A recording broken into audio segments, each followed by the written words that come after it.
We're good to go. Okay. Let's see. What do you most often choose to ignore? Why do you ignore it? That's fucking deep right there. Okay. What do you most often choose to ignore? Why do you ignore it? So, ruminate on that. And if anybody would like to earn a point of demon inspiration for giving me a recap for last week, I'd really appreciate it. Roll a d20 in the chat if you are interested. Otherwise, I will try my best to recap this bad boy.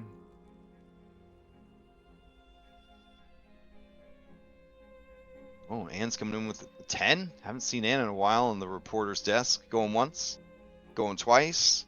Wayne's not throwing it out? Oh, snap. All right, Anne. Wayne's maxed out on the Wait. Now inspiration you have to moment. roll a d2 to see which head gives recap. Oh, no. shit. Oh, no. Don't do this to me. Stop. It's a role-playing challenge. It's a role-playing challenge. Dang it. All right. Inspiration if you do it. Oh, damn. Ooh. You gotta be sitting on about Big money, big 40 Okay, million hold channel on. points. I got 4 in the big. Okay, give me a second here. Hold on. God I damn. mean, that'd be worth it, Dom. I mean, Alright. one just your very own. Okay. Alrighty. Let me see here. Okay, so previously on Curse of Strahd Nightfall, the small ones with us decided to go to the store and buy things and give this money to these other small people in order to get us more equipment for us to go kill more stuff so I can get fed. We went to this lady who had a lot of weird plants that smelled strange, but they kind of smelled good enough to eat. But one of them was specifically the small one with the weird hat and mask was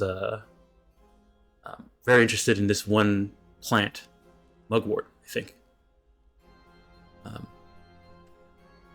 We did end up buying a lot of food, and now that food's all sitting inside my sack over here. So I'm gonna be ready to eat that later. See here. So we did do a lot of shopping. And, let me see here. What else did we do? Okay. Eventually, we left this town full of other small people to go find, speak to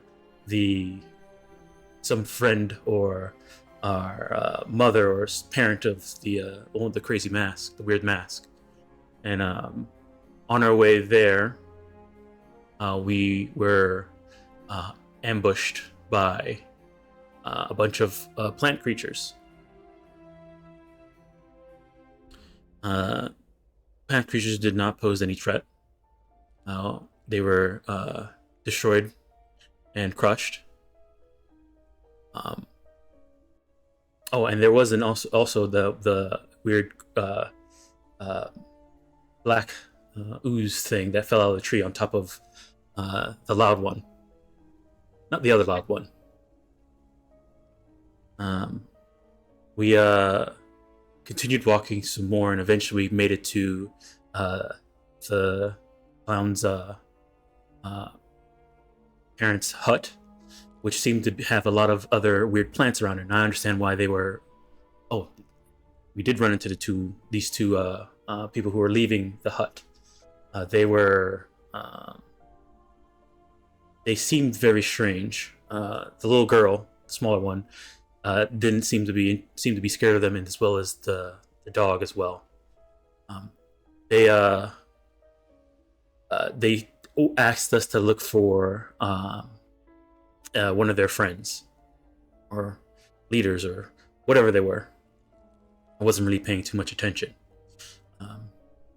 We eventually did let them go on their way and headed towards the hut. We got there. There were a bunch of strange plants that seemed to be moving or living or something like that.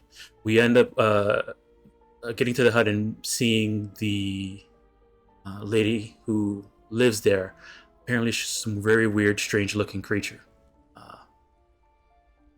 It's like a mix between an elephant and a woman and The Exorcist, maybe. But we met with her. She offered us some food. Being if there's a smaller person offering me food, then I'm gonna take it. That's their job, to give me more food.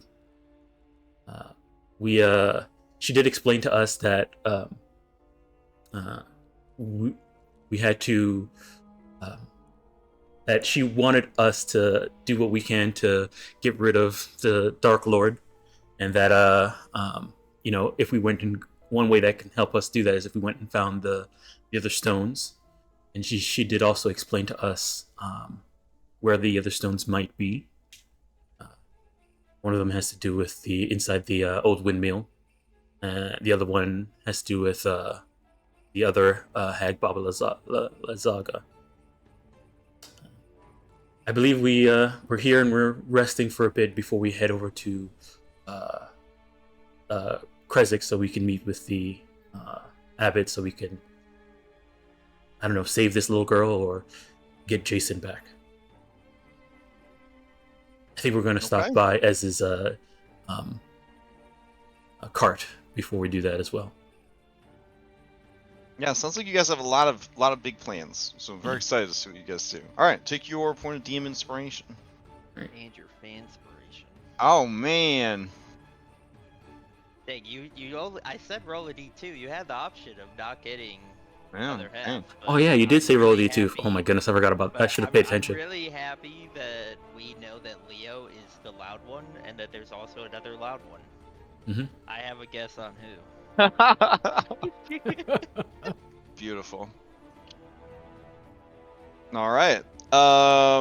Would anybody like to answer the fanspiration question? Not the fans. Oh god, the factspiration question. Would anybody like to answer the factspiration question? All right, we got a 4 from Wayne. Going once. Going twice. And all right, sold to Wayne Larson. So Wayne Larson, what do you most often choose to ignore? And why do you ignore it? My own social discomfort. Aww. Why do you ignore it? Well, kind of how I was raised. You don't complain. And that's also kind of just a thing in the Midwest, is you don't want to be a bother to somebody. That's for damn sure. That's for damn sure. Okay. Fair enough. You may ask the same question of any NPC that you've met previously in the campaign.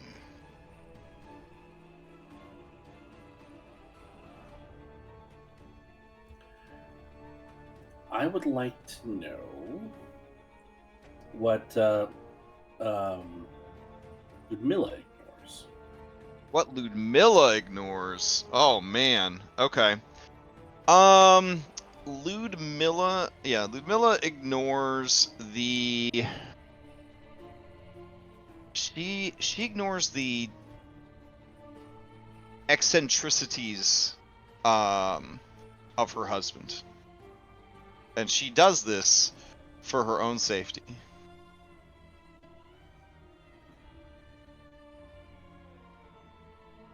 There you go. Alright, so I will apply that factspiration for you. And I'm going to take you back to the dashboard. I sort of broke the dashboard, so I'm trying to plug it back in real quick. That is not what I thought you would be ignoring, but that's interesting. Yeah. Let's see. Here we go. We'll just grab this one as a placeholder.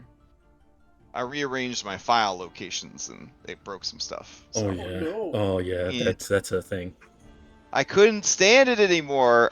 I had it was in the wrong place, and I kept putting more things in the wrong place because I was like, well, it's already there. So I was like, I'm moving it to where I want it to be.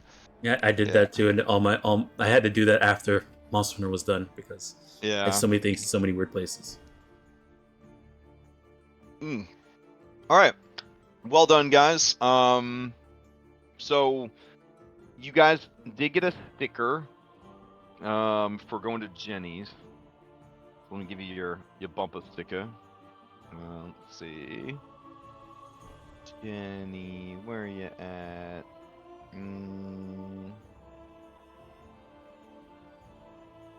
Nope.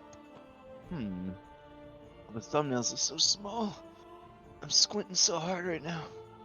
Ah, here we go.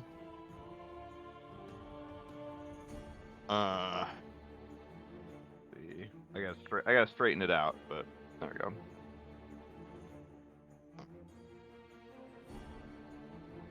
Right? There we go.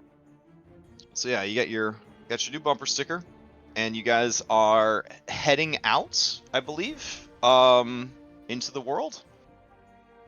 Were you planning to spend the night at Jenny Green Tea's? Well, it was still like midday.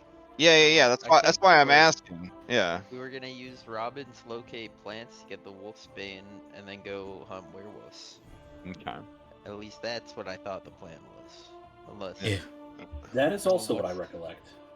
All right. unless So, someone wants to put up a last minute argument about why this girl's life doesn't matter to us. But that is on you.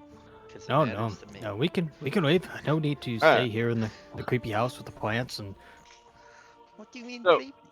so something that none of the maps I think have detailed to you guys that was pointed out to me I might want to explain is you guys are on the map table right now. Okay. Mhm. So Mount Gacchus, right?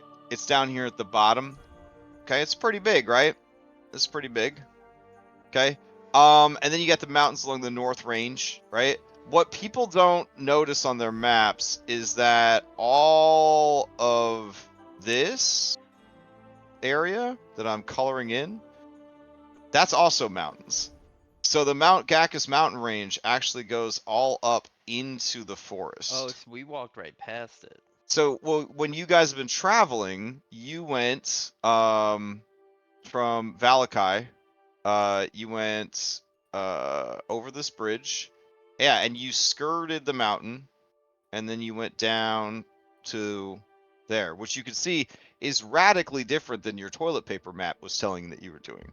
Yeah, our Yeah, toilet paper map told us we could just cut through the forest. Yeah, but remember there were a couple times where you said, "Oh, screw the road, let's cut through." So if you guys had, you would have had forest for a couple of hours and then been in the fucking mountains.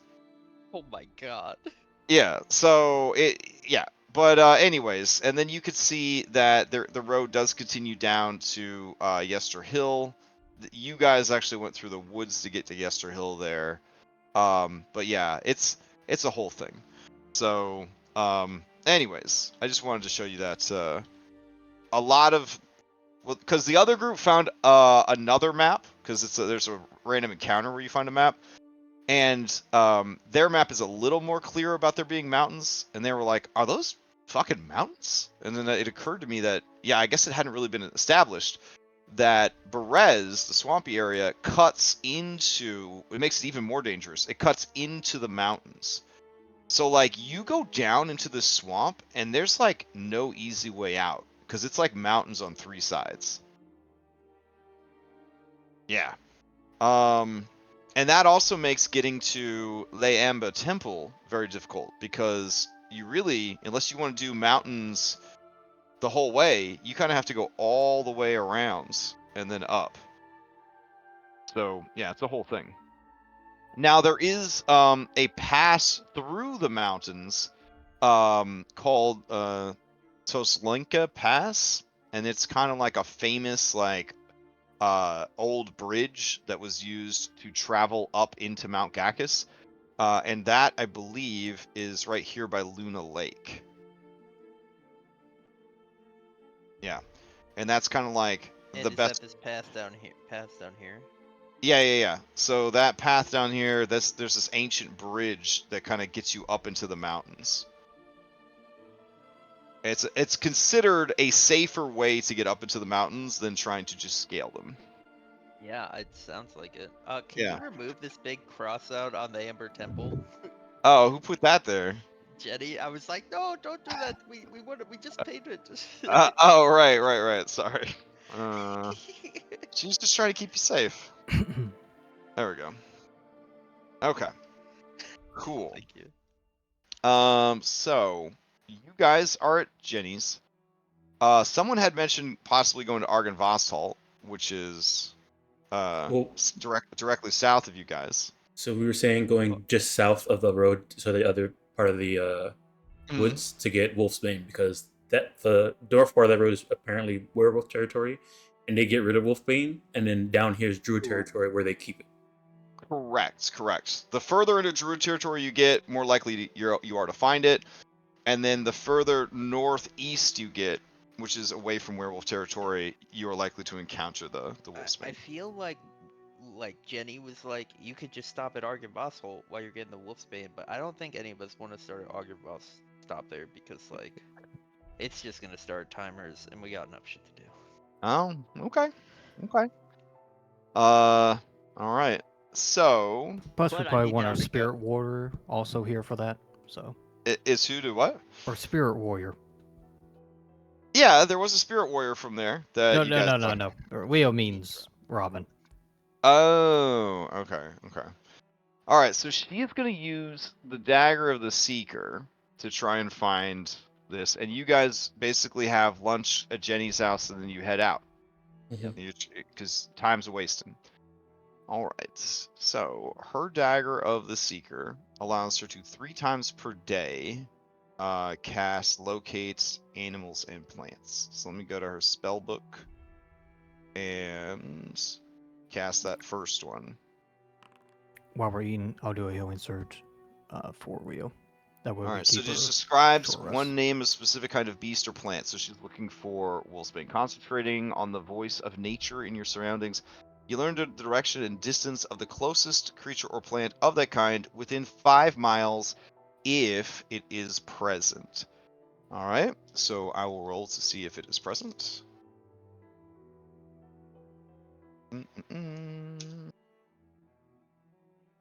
Okay, currently in your hex, as it were, nothing pings for it.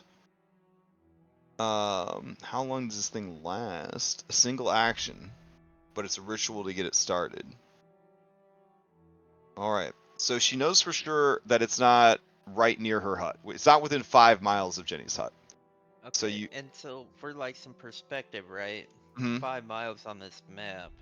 Oh. Yeah, can we do like a navigation check or something? Or So the other group found a map that has a mile marker like built into it. So I actually changed their measurement tool to match the mile marker. But your map does not have a mile marker on it, so I haven't done that for you guys yet. Alright, can I roll an intelligence check? But I could give you would know by now, I think, how far it is from one place to another. So I think by now you guys could probably do some basic maths here. So let me go to the best map, and then give you guys those official measurements. All right, let's see. Okay, so you would know, Taylor, you and Jenny would know that from Valakai's western gate to Jenny's house, going over the bridge, and then heading through the woods is 10 miles. If you were a crow or a raven, it would be 9 miles because you wouldn't have to dip down to take the bridge. So 8 or 9 miles if you as the crow flies from Jenny's house to the western gate of Valakai. All right, so let's go to your map table and let's see what we could do here. I'm gonna say that this map that you guys purchased is not as accurate as the map that I'm using as the official map, but we're gonna make it work. So I'm gonna switch your grid over to miles instead of feet. Okay, and then we're gonna measure from this dot to that. That is definitely not gonna work. That says it's 25 miles. I've also got to turn the grid off on here, so hold on a sec. Gridless. And let's try again. Oh god, what happened? Got real bright. Yeah, hold on.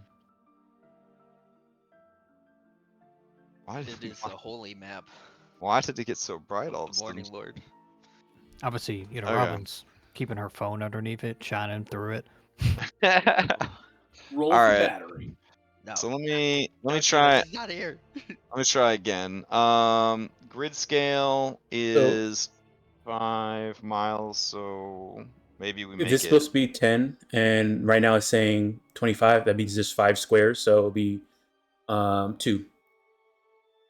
You think it'll be fine? It's supposed to be Okay. 10, yeah, 2. All right. So what's happening is as I change the scaling, it makes how big the candlelight is bigger. Now it's like 11 something, so or 10 Yeah, that something. looks about right. About right. Taylor's got a 6 intelligence, so you know. Yeah, Okay. yeah, we want an estimate anyway. Yeah. All right. So there you go. So that should give you a slightly better idea. So that's almost this whole forest down here. Yeah. I mean, we could just go down into the middle of it and then try again. Or we could go over here into Druid territory. Well, the thing we're gonna do, right, is get the stuff, fight the werewolves, and then try the ritual, all tonight. Yeah, yeah, So hopefully all today. Yeah. so and Yeah, then so we need to run into a werewolf, right? So we don't need to go into Druid territory. So I was gonna say maybe it might make sense No, for us we to do go. because we're not going to find the wolfsbane leaf for the ceremony. Yeah. Yeah, in we So want I'm- to get the wolfsbane before the werewolves because it's most effective right after getting bit. And let's be honest, some of us are getting bit. And we're also heading towards Speak for Krezk, yourself, right? man. Martin is not getting bit. True. And we're trying Well, I to mean, No head. disagreement But if here. it's me or Martin, we all know who's getting bit. Damn. It's you. And apparently we're gonna have to hold Leo down and force the nail through his skull. No, don't put it in my brain. No, it's going in your Hopefully sinus. No, it's you're not going in putting my any brain. kind of nail into my ears. So Hopefully the they're reusable because that shit's expensive. so the intention they're not reusable. The intention is to go south and 5 miles and try again. Is that what I'm hearing? Yeah, I think so. Okay. Either All that, right. or we can go east and be maybe closer to the Wizards of Wine. Well, that would be west. You mean Let's the west? I mean, sorry, Yeah. west. Yeah, west. Be closer to the Wizard of Wine, and then West. and that way, if we do find it, we can end up going. We're not too far away from werewolf territory, where we can go find a werewolf. I mean, I think what we do is we go. I'm gonna draw, and I'll delete this in a bit. Let me change the color to red. All right, I think we go down. Someone already drew an arrow. I think we go down here to this forest. Okay. We try it. If we don't find it, we go to this forest over here. Hmm. We try it again. If we find it in this forest, then we just go straight up to S's cart and hope we run into some. And if there's none there, then we grab everything because, you know, she had good shit, and then we go looking for him. Does that make sense? All right. But Yeah. if we don't find it the first time, we'll go left, and then we'll just go straight up. Okay. All right. I just need to check one thing. Let's see.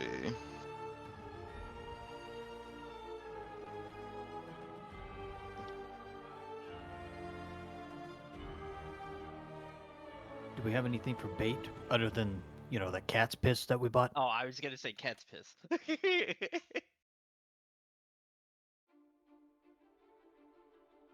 I mean, I'm assuming werewolves like meat and stuff, right? So we can just put It's like very unlikely. on a but if we plate or could- something and just, you know, wait in a tree or something. I think that's how Chris would have done it. If we could sneak up on him. Whoa. Sneak up on them. On a werewolf? I mean, it could happen. I don't think we're going Then- to sneak up on a werewolf. And Hmm. then we lure it one away with cat's piss. We only need one heart. All right. So I have a question. You're not traveling on the road. You're traveling through forest, so you are going to be moving slower than normal. Do you want to move even slower to see if so that you can do exploration actions? Are you trying to hustle 5 miles and then check again? I don't That think we have the parameter. time this time. Because we only have 2 days for the girl, right? Or a day and a half. Okay.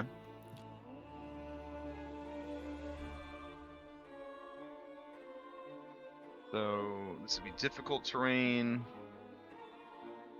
Okay, let me roll some checks here on your way down.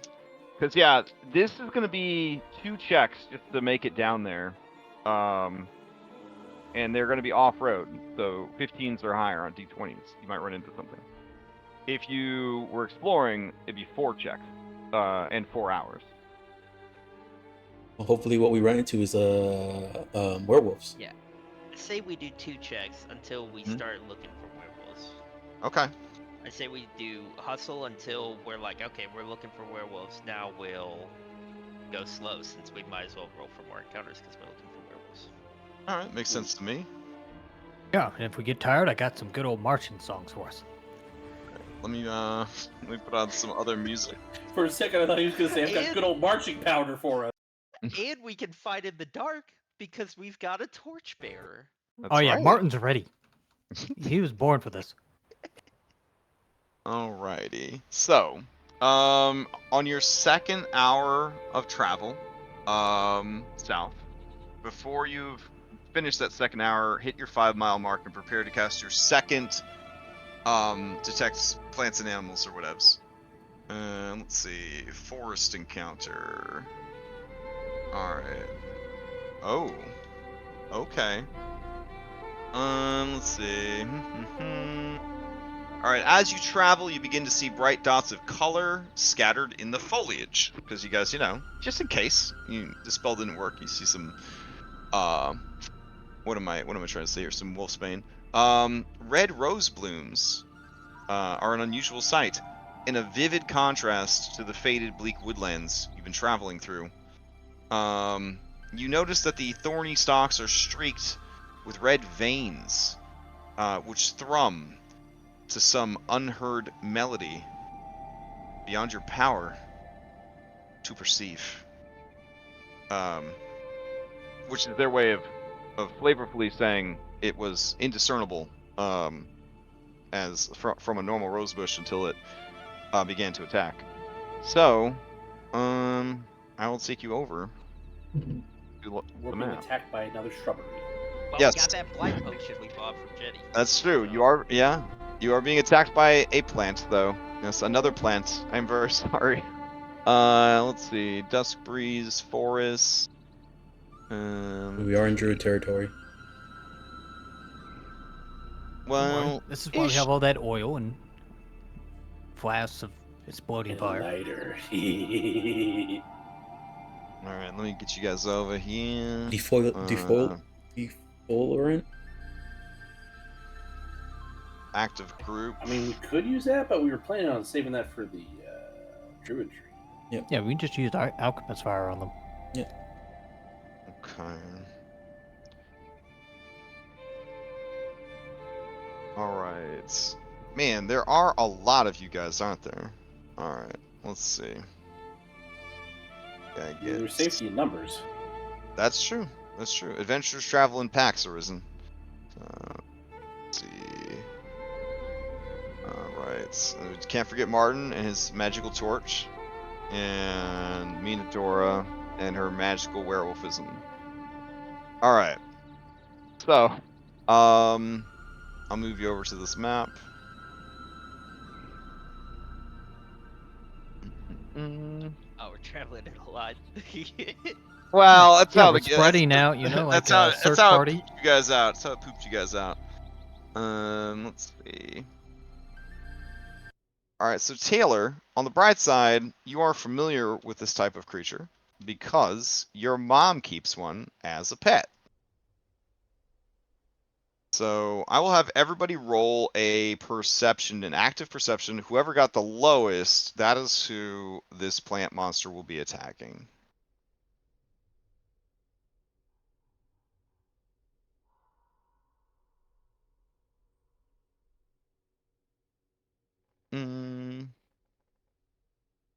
missing a horse.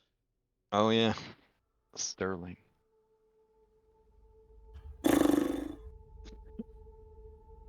That sounds like you want the horse out there just in case. You know what I'm saying? That's Just in not case. what I said. I actually don't. Honestly, no offense. These horses are pretty valuable. Yeah, they're fragile. Horses are so fragile. All right, so let's see what the perception checks yield. I mean, I was all for us getting a bunch of donkeys, you know? Okay, so Leo looks like Well, I mean, Leo's good at everything. So. Taylor not so great, Ann not so great. All right, Ann and Taylor, give me a roll off for worst perception. Another perception or just an E20? No, another perception. Oh no, it's persuasion. Sorry. There it is. Wait, was I rolling persuasion? No, you roll perception. Okay. All right. So as you guys are looking around, Taylor, Oh no. you are targeted by the Blood Rose. Oh god. That's awesome. It looks so cuddly. Oh man. Yeah. So this rose bush, the ground kind of bursts open, and this comes out of the loamy soil and rolls itself into initiative. But we all know who's gonna win the initiative, don't we? All right. I have no idea who you're talking about. All right. Let me Oh wait, see. I didn't put purple in. My bad. Can you kick purple out? All right. I will, but not out of the party. He's kind of literally pulling his weight. Yeah. So. Yep. All right. We're gonna begin the initiative. Wayne, you won. Oh wait, I think it still has the surprise round, so you could pass this. Yeah, because of its concealment or whatever. So you can pass to everyone to strip away their surprise status, and then it could just go last in the round if you want to do that. I will pass down the line. All right, fair enough. So then you are not surprise status, which is good. So it does not have advantage on its first attack roll against you. It doesn't benefit from any of its ambush-related abilities. Okay. Let's see. It seems like a good a start as any, honestly. Yeah, sure. Wayne, it's gonna slither away from you. I'm assuming you maybe have a gun in your hand. Maybe. I have a bow and arrow because I'm okay. hoping that we don't draw too much attention this late in the journey. Do you want to unarmed strike the creature as it slithers away? No, I'm gonna let it go. All right, sounds cool. All right. Because roses have thorns, right? Yes. Its large central mouth opens, revealing more mouths and a grotesque proboscis inside, and it is going to use its breath weapon. So it's going to exhale a 30-foot cone of acidic amber. So let's get that bacon. There we go. And we'll go like that. That seems good. All right. So that's going to be the two horses, Victor, Irenia, Taylor, Wayne, and Robin. This is going to barf that thing out. All right. This is going to be a dexterity saving throw. If you fail, you will be restrained by hardening amber, and also you will take full acid damage. If you make the save, you will not be restrained by hardening amber, and you will take half the acid damage. All right.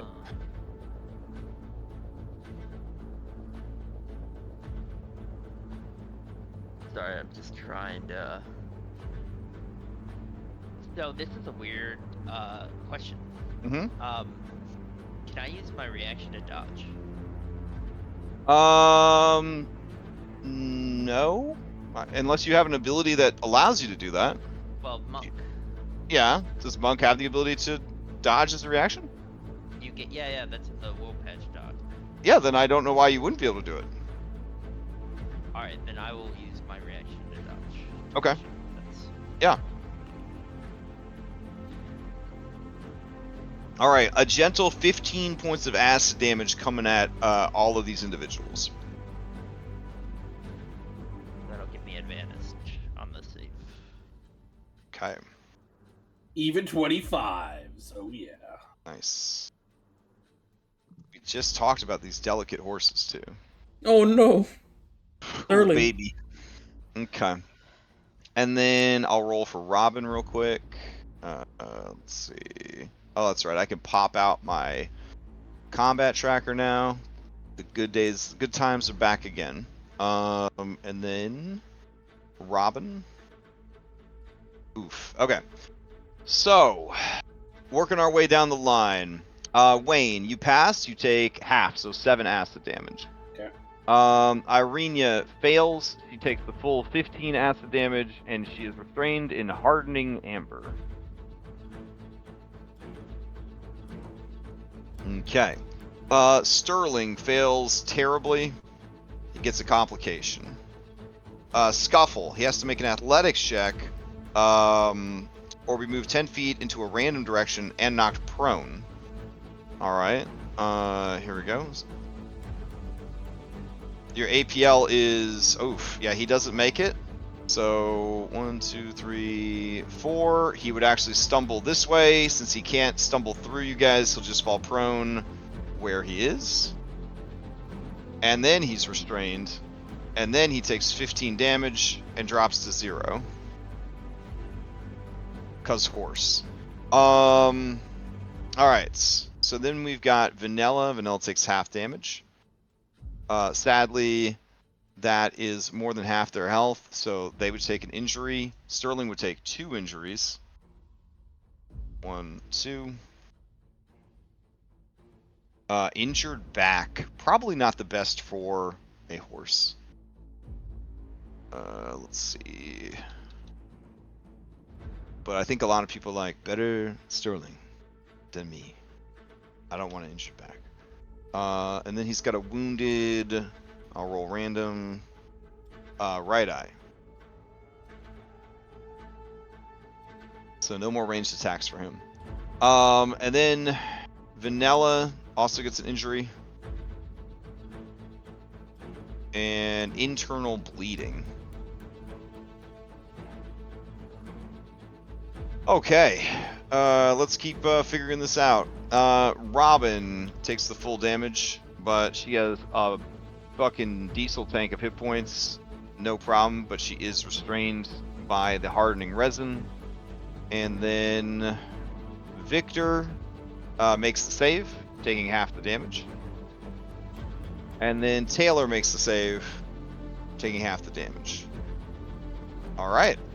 I think that covers everybody. That is the creature's turn. It does not have any Paragon actions. It does not have any legendary actions. Anyone may steal going into round 2 who took damage. If nobody wants to, Irenia's gonna steal because she wants to get free to save Sterling. So Robin, then? This... Robin is also restrained, so she could probably want to get free also. Yeah, like I see. Irenia and Robin are same. Oh, you're right. Oh, I forgot. Then? Irene is not a companion in my other 2 games, so I forget that she's a companion in this game. Yeah. So yeah, pass to Robin and Irenia. Okay. Yeah. So in order to get free from this shit, let's see. The Amber requires a DC 15 athletics check as an action to free for yourself or a creature within reach. The Amber can also be broken, having an armor class of 17 and 20 hit points, immunity to acid, poison, and psychic damage. So I think that she'll just try to break free. She's got a +6 athletics. That seems good. Here we go.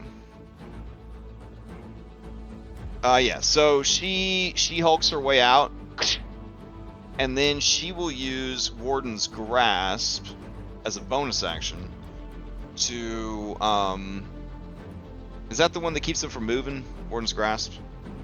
Until the start of your next Say- turn, you can't move. that- Each large or smaller creature within 5 feet. It can't move willingly away without this. So they can move away. Just have to disengage to do it. Yeah. So she's gonna go with Warden's Grasp to keep it from moving away. All right, she'll pass to Irenia. Irenia's got a +1 athletics. She could definitely get free. Here we go. Believe in yourself, Irenia. She's almost there. Next turn for sure. All right. Robin will pass to whoever wants it. I'll take it.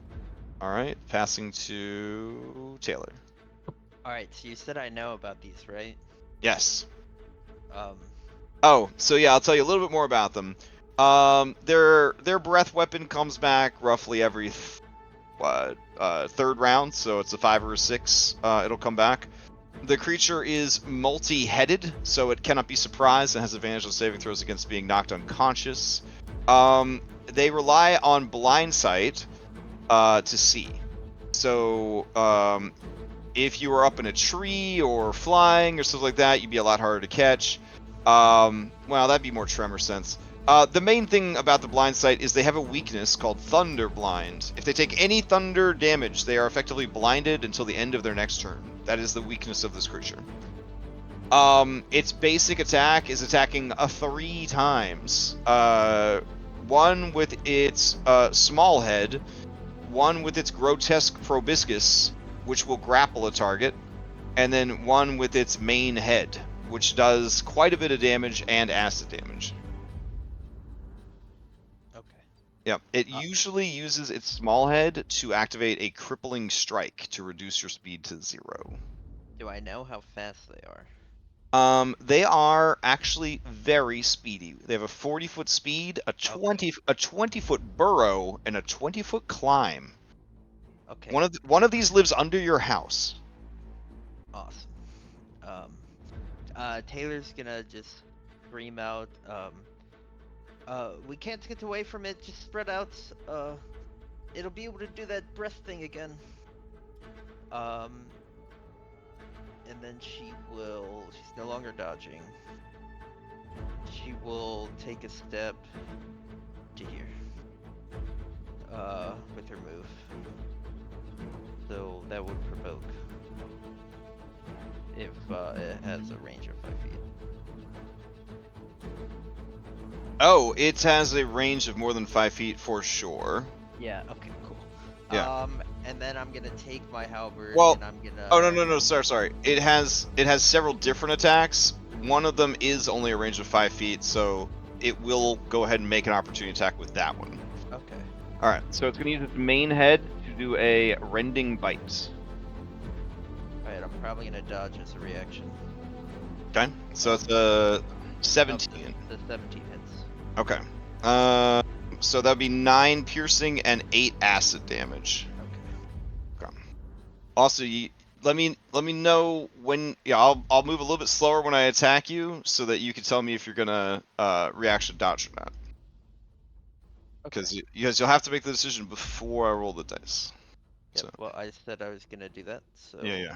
All right, this sounds is good. my key point. And then I'm going to attack the amber encasing Irenia. All right. 8. AC 17, 20 hit points. Okay. First attack. And because this is in Pathfinder, I guess you can add sneak attack damage to it. So 20 is gonna hit for 7 plus 4, so 11 damage. So it has 9 hit points left. Second attack. So it has 3 hit points left. Bonus action attack. With the dancing halberd. Okay. And that'll do it. You shatter the amber that is encasing her, and she is freed. Okay. And then I'm gonna use the rest of my movement to get right here. Alright, sounds good. The small head tracks your movements, eager and hungry for your flesh. Who do you pass to? I will pass to Victor, and I'll say, Thunder! Thunder, if you've got it! Okay. Let's see. Victor, Thunder, if you got it. Poor guy. If he had, access to spell books, man, he has some good stuff. He does not, but he has fire. Oh yeah. So plants definitely don't like fire. He will shoot firebolts at it.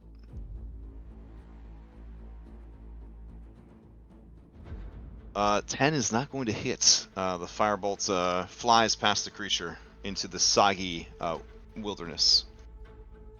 And I think it has used its reaction. He is going to back away from the creature. To actually, because breath weapon, yeah, he's gonna move over here. Kind of jumping over this, jumping onto this boulder and sliding across like it's a Dukes of Hazzard's car hood or some shit. Play doesn't pass in this one. It's not Pathfinder. Victor will pass to Leo. Right.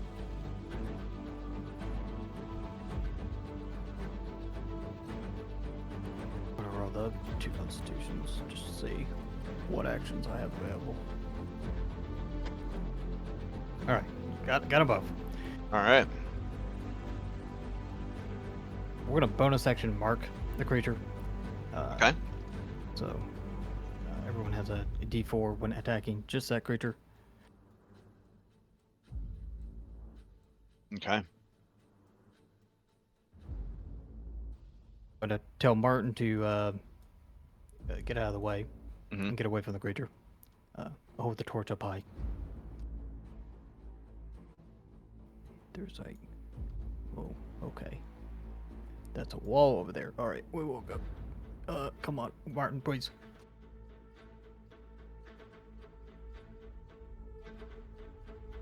Are we like in a valley? You might be actually. Yeah. Yeah. I'll remove all this stuff. Okay, I didn't know if it was flat. It seemed like there was a large boulders behind us. Is what it seemed Yeah, there's boulders and stuff, but I mean, you guys could climb boulders, not babies. There you go. like. Okay, I'm gonna pull him up there then. This big ass boulder over here is a large boulder. It's 30 feet high. Alright, and then we'll kind of get out one of the alchemist flasks that he has on him and chuck it towards this evil rose Okay. and hopefully burn the rose up. We already got a rose in the party. We don't need another. All right. Let's see. It will try to make a dex save. It does. It says adhesive sticky acid on a hit. The target takes 1d4 damage. So why does it give it a dex save? To extinguish it. End the damage. Oh, by taking action. Okay. Well, I don't think it would take an action to do that, but it wants to kill stuff. Maybe though. So it takes 2 points of fire damage and is on fire. Alright, we will scamper away from that creature and get behind Leo and... get behind Martin. Okay. So he can brace him for as he Yeah, gets his gun out. sure. All right. Who do you pass to?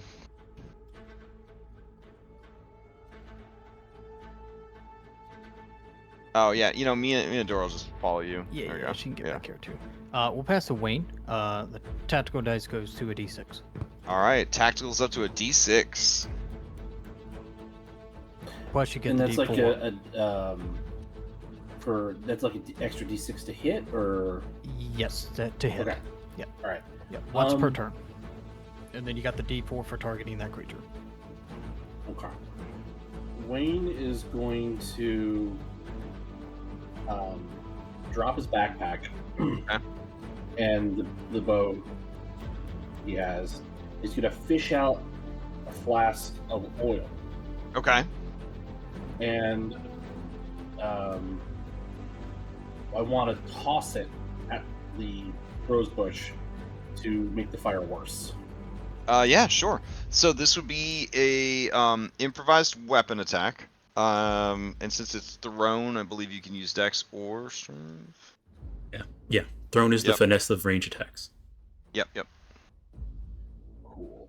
So just roll a. Just a flat Dexterity check? dexterity. Yep, flat dexterity. I'm going to use de-inspiration to roll with advantage. Not a bad idea. The creature has a pretty decent AC. Ooh. Okay, so a 10, the flask of oil would He gets flow. a D4 automatically. Because it's marked. From the mark.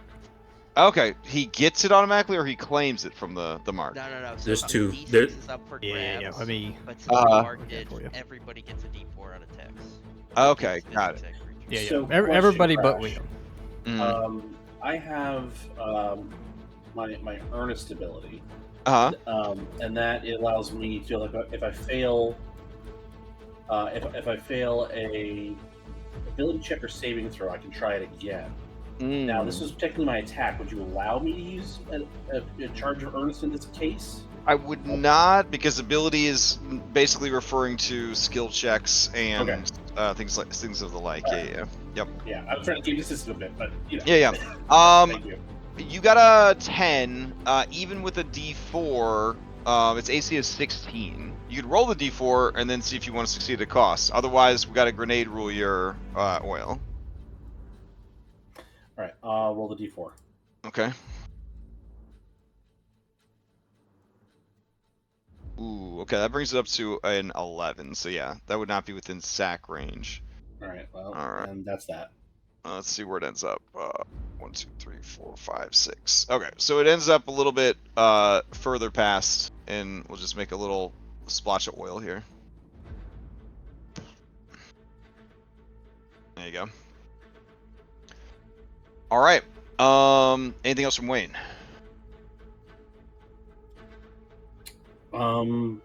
Wayne's gonna pick up the bow that he dropped because he had to drop the bag to get out the oil, then he dropped the bow to throw the oil. Right. And we'll pick up the bow and we're gonna move, Okay. leaving our bag where we were next to the dying horse. Sounds good. Who do you- Pathfinder kids crying everywhere. Yeah, I'm just like, god damn, you guys do a lot of shit in one turn. It's like fucking 10 turns worth of action economy here. All right, so you rush on there, and then who do you pass to? I will pass to Anne. All right, Ann. Okay. Cool. All right, let me check. How many rages do I have left, or if this even worth it?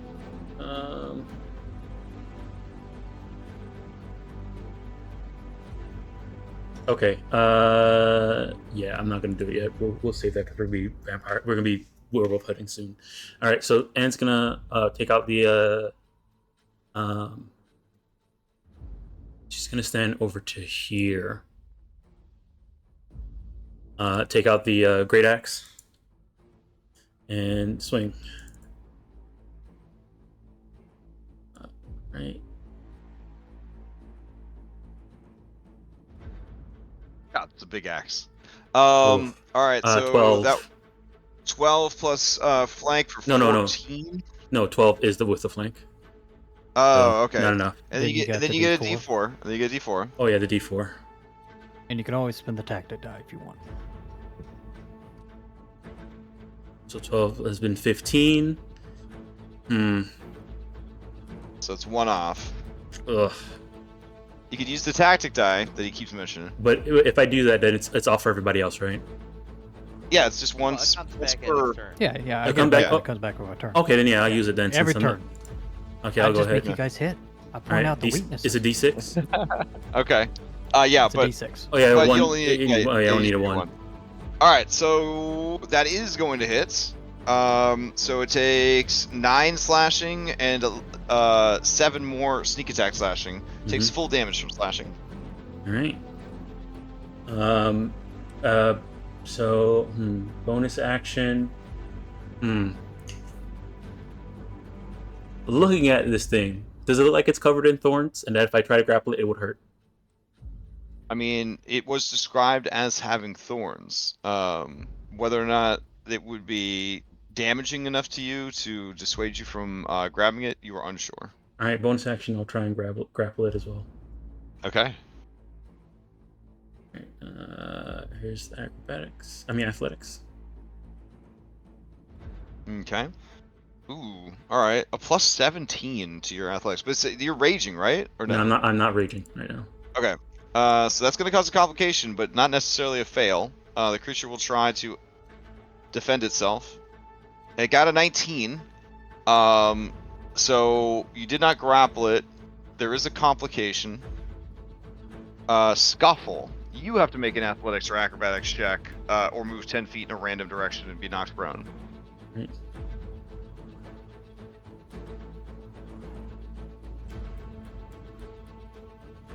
Oh, no problem, no problem. Okay, anything else from Anne? Nope. That was it. All right. You may pass to the creature. Well, the creature will probably steal. Yeah, the creature will steal. Okay. All right, it's gonna roll to see if it gets its breath weapon back. It needs a 5 or a 6. It did not. It can't move unless it uses disengage. It's gonna take 1d4 fire damage at the start of its turn. So Wayne, give me that 1d4 fire damage. Leo. Oh, no, Wayne. Oh, Leo. Yeah. Wayne tried to throw the oil. My bad. So I'll take the Leo d4. Sorry, Leo, give me a d4. And then it's going to. Oh, all right. Man, doesn't like Anne beating it up like that. Let's see. Okay. Creature's aggressive. Yeah, you know what? It'll stick it out. It'll stick it out. Okay. Wayne, it's gonna launch its grotesque proboscis at you. This will be a disadvantage because it is within 5 feet of a melee opponent. Here we go.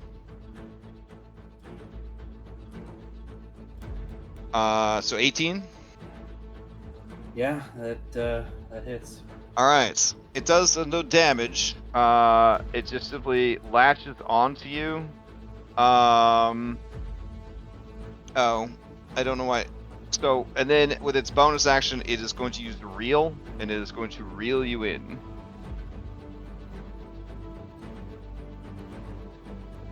All right. As it reels you in, it is going to use the main head to try and do a rending bite on you. It does not have any bonuses to attack grappled prey, so that's okay. Here we go. 21 for a total of 16 damage, 11 piercing and 5 acid. Yeah, 21 hits. All right, and then it's going to use its small head and try to hit Taylor Swift. If it hits, it's going to have the damage to try to drop your speed to 0.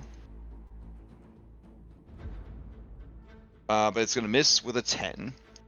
And that will be its turn. It will pass to Sterling, who is dying. Because horses are so rare, I'm going to give it a death save. Oof. Not so great. Alright, and then Sterling will pass to Vanilla. Vanilla is concerned for Sterling. Because 5e is bullshit.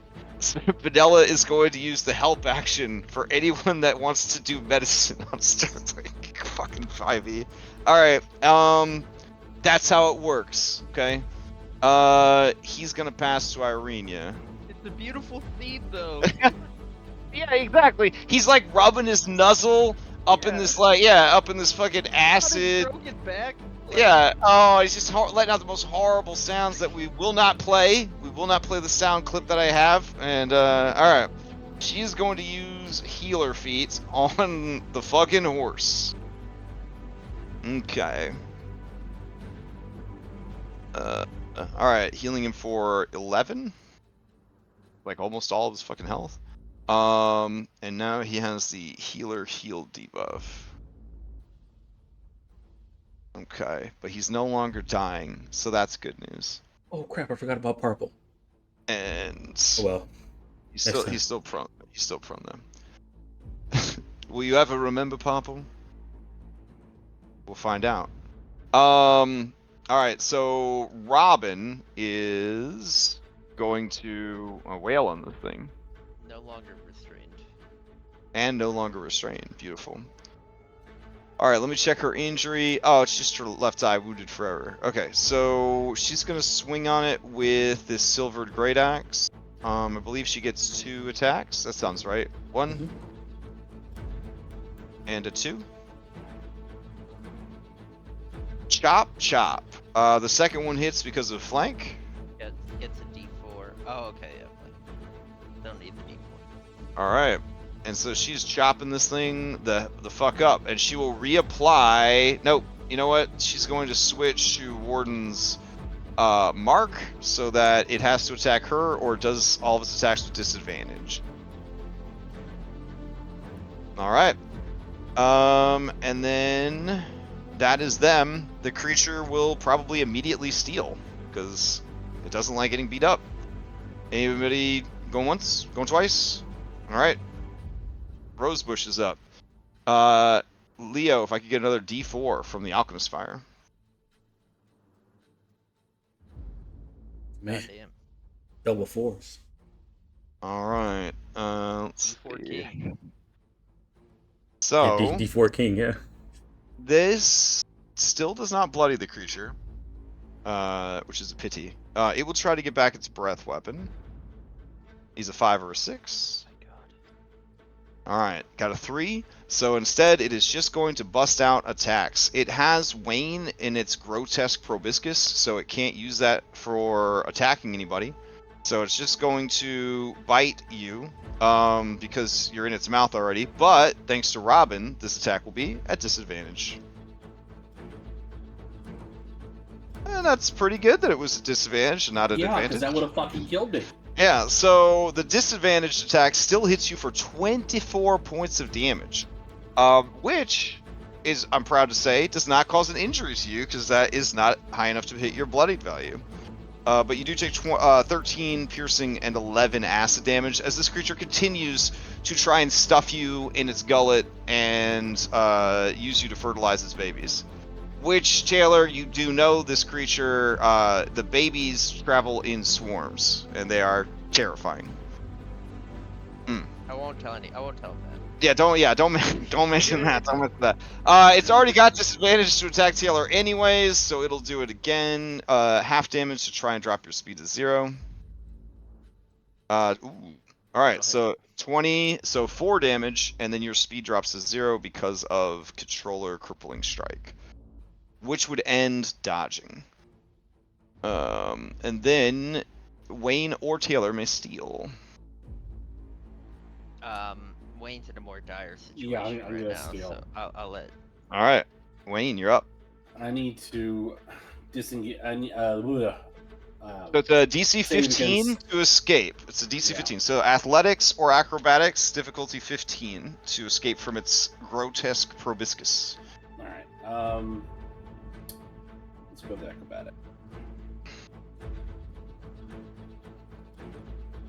Oh, very nice. All right. I'm going to disengage. Because it hasn't used its reaction yet. So I'm going to. So how did you escape? It's an action to escape. And do you have a? Fuck, yeah. shit. Yeah,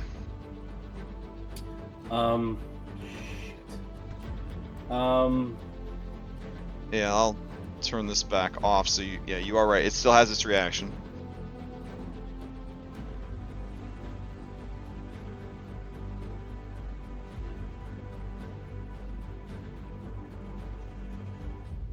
I'm going to bonus action dodge roll. So I'm going to spend the risk die to move 15 feet away. I don't have to reload anything, so we can just ignore that part. But it doesn't provoke opportunity attacks. Oh, very nice. Okay. All right. So you move half your speed away. Or sorry, 15 feet away. And I still have movement, so I'm going to move the rest of my movement away from this fucking thing. All right. It hates watching you go. Hates watching you go. I hated to stay. Yeah. All right. Who do you pass to? I will pass to Taylor. All right, Taylor. All right. Taylor is going to attack the creature. Okay. First attack. 16 is going to hit. Second And it attack. takes that sneak attack damage. Oh, that's also going to hit. As you bloody the creature, it activates a new ability called Ambush Predator. While bloodied, the Blood Rose can hide action as a bonus action and has advantage on all of its stealth checks. So. Okay. Bonus action attack. Since I'm not close enough to flare blows, I'll just use the dancing halberd. Okay. And that is also going to hit. Okay, that's action, bonus action. I have my movement. I'll spend that in to bolster and. All right, and you are bolstered. When does my speed come back at the end of my turn? I believe it says until the start of your next turn. So it's until the start of the creature's turn. Okay. Yep. Cool. That means I'll be able to dodge if it attacks me at least. Or when then- when its turn comes back around, that's when your speed will Yep. stop. Yeah, that's what I mean. So when it's and then if it attacks you, yeah. Gotcha. Okay. And then I will go ahead and pass to Leo. Okay.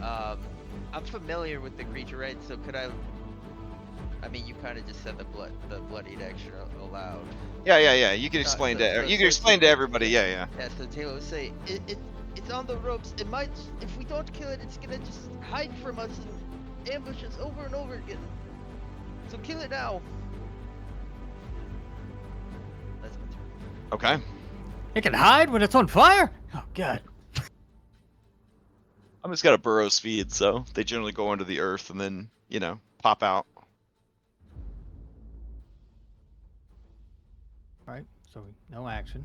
We got a bonus action. Oof. All right, let's see what Alright. the complication is. Morale boost. All creatures allied against you get advantage of the next attack roll, save their ability check. All right. Let's see what happens. End of the round, though, so we're okay. Yeah. It's the end of the round. Yeah. All right. So what else you got?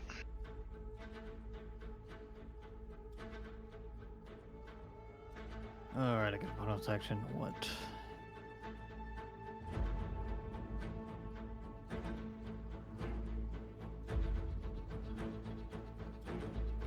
Coughing, stumbling kind of over to Victor and kind of like a pointing hand. Get aim for the big head. The big head. Obviously the big head. And we'll mark it again. Okay. Mark foe. Okay. I need to make one for that too. Hold on. And then the tactics That die is the available for everyone. That is the Leo. Oh, is that mark. that is the Leo mark? Oh, okay. Yeah, so that's a real mark. Yeah, he marks This one is creature. tactics. We all have it, and then tactics. It's just that we have one that we can share. There's 2 dice from okay. Leo. One he picks Nice. on an enemy, and one that we just share all together. Okay. Yeah. One is an expertise die, and the other is A tactics die. yes. Got it. Okay. Definitely not convoluted or confusing. All right. It would be really great at a table because you could like put a D4 on them and then. Yeah. Well, we could find a way to make it great, I guess. It's a great ability. It's just Yeah, it's amazing. Yeah. We got Right now I'm lots using the of color Yeah. blue, so as long as I'm nice and blue, it's available. All right. And I will So, move it when we use it. who is next? We'll who pass first? to. We'll pass to Victor since giving such great advice. Okay. All right. Victor heeds your advice. He's going to firebolt it for real this time. Maybe? Yeah, alright. So he hits it for 6. It takes full fire damage. And then he's gonna see that you're standing right next to him, and he remembers that it has a breath weapon, so he's going to move away from you. And he will pass to Anne. Alright. Go ahead. F in the Great Axe again. Go ahead and make an attack. Yeah. Ugh. You have 2d4s you could add. 2d4s. That'll be a possible +8. I don't know if Yeah, that's... yeah. Okay, You're we'll at try 11, you have to get to 16. Yeah. Oh, yes. So here's a 2d4s. 5. So That'll- it was 11 that'll put plus it at 6. Yeah. 16. All right. Yeah. So that does 15 damage and kills it. How do you kill this creature? She slams down on the axe. You know, it was like facing Wayne as it ran away, Mhm. and as it turned, and after it, you know, the firebolt came by, I went to look towards Victor, and as it turned his head around, the axe came around to meet it and dropped off the head. Beautiful. All right. Its body begins to curl. I feel like this thing probably has valuable parts, right? Yeah, but It's- somebody covered it in napalm.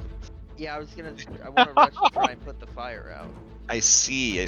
Okay. Hold on a second. Keep the round going, then I guess. Yeah, I'm gonna have to keep it going because you're gonna have to make checks to get rid of it. Let's see. I think it was a DC 10, right? A With alchemist creature fire? can end it on themselves with a DC. It says a creature can end this. No, any creature can use this damage because it just says a creature can end this damage by using its action to make a DC 10 Dexterity check to extinguish the flames. Yeah. All right, so Put it out. Oh, yeah. It's worth a lot. Oh yeah, I forgot to have Purple. uh-huh. All right, you tell Purple that he looks at. I guess Purple looks at Anne to see if she says it's okay. And nods at Purple. Purple runs over and he's going to try and use his action to put out the fire. All right. Give me that Dexterity save. All right, Dexterity save. Oh, he's pretty good at it. He's pretty good at everything, except his SATs. Yeah. So he goes over. There aren't. He's good at everything. There's no public school system. The Victor's mom tried to start one. There's no Strahd aptitude test? Oh yeah. All right. So he begins to pat the creature down, pull pieces of it off that are burning, throw them into the mud, step on them. All right. And with that, everybody is stabilized, and we could end combat.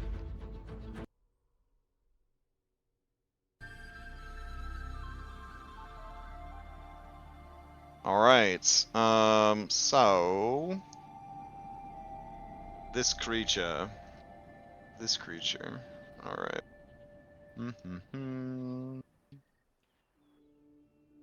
All right. Let's see. Okay. So you got to identify what you can harvest from it, and then you got to successfully remove what was identified.